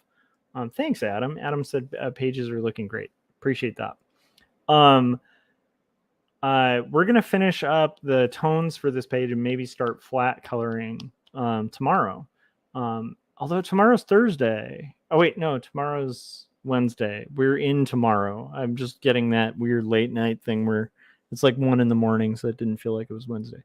So Thursday we'll have Artcasters. I think it'll be on my channel. I can't remember, but I think it'll be on my channel. But I think it'll be Scott's guest, which will be interesting to see how that works. But anyhow, point being, tomorrow I'll be live streaming again, and we'll finish up this page, and maybe we'll dip into a totally different viewpoint of determinism. I really liked her thinking on that. What an interesting and talented speaker. And again, to take ideas like that and boil them down into something that's simple, but also scientifically not wild. Some people will compare this with the flat earth debate. When you were watching the flat earth guy explain his science, his pseudoscience, he would actually rely on confusing you, not simplifying an idea so that you could actually understand it, but like really just being like, oh, well, you just don't understand this thing, so we can't really get into that. Like clearly you're wrong. Whereas this is a scientist taking complicated ideas and really boiling them down and simplifying them, but also staying true to the facts and being able to kind of dissect and explain each thing as best we're able to kind of understand. And I think that's an admirable trait, and that's hard to do. So kudos to let's say her name again, Adina Roskies of Dartmouth. That was really fascinating. And maybe we'll keep going down the determinism train. If it's something you guys like, let me know in the comments, and maybe I'll continue it tomorrow. Thanks for hanging out. And I guess there's one last thing I'd say, which is make sure you picked up Jacob's Apartment and 2 Stories. And thanks for hanging out with me. I really appreciate this community. I've been really enjoying the streams. I've been enjoying watching everybody else's streams and just kind of the whole zone. And there's one thing that's going to bug me. It's about to close out. I'm like, I gotta like that cannot stand. That cannot stand before I leave. Okay, there we go. We fixed that. And now we're ready to go. Okay. Have a good night, guys. I will see you on the next live stream. Thanks for talking about artist reps and determinism versus free will. And I will see you guys tomorrow. Or actually later tonight. Bye. I tried to hit the end broadcast and hit the wrong thing. Okay. This is an actual goodbye.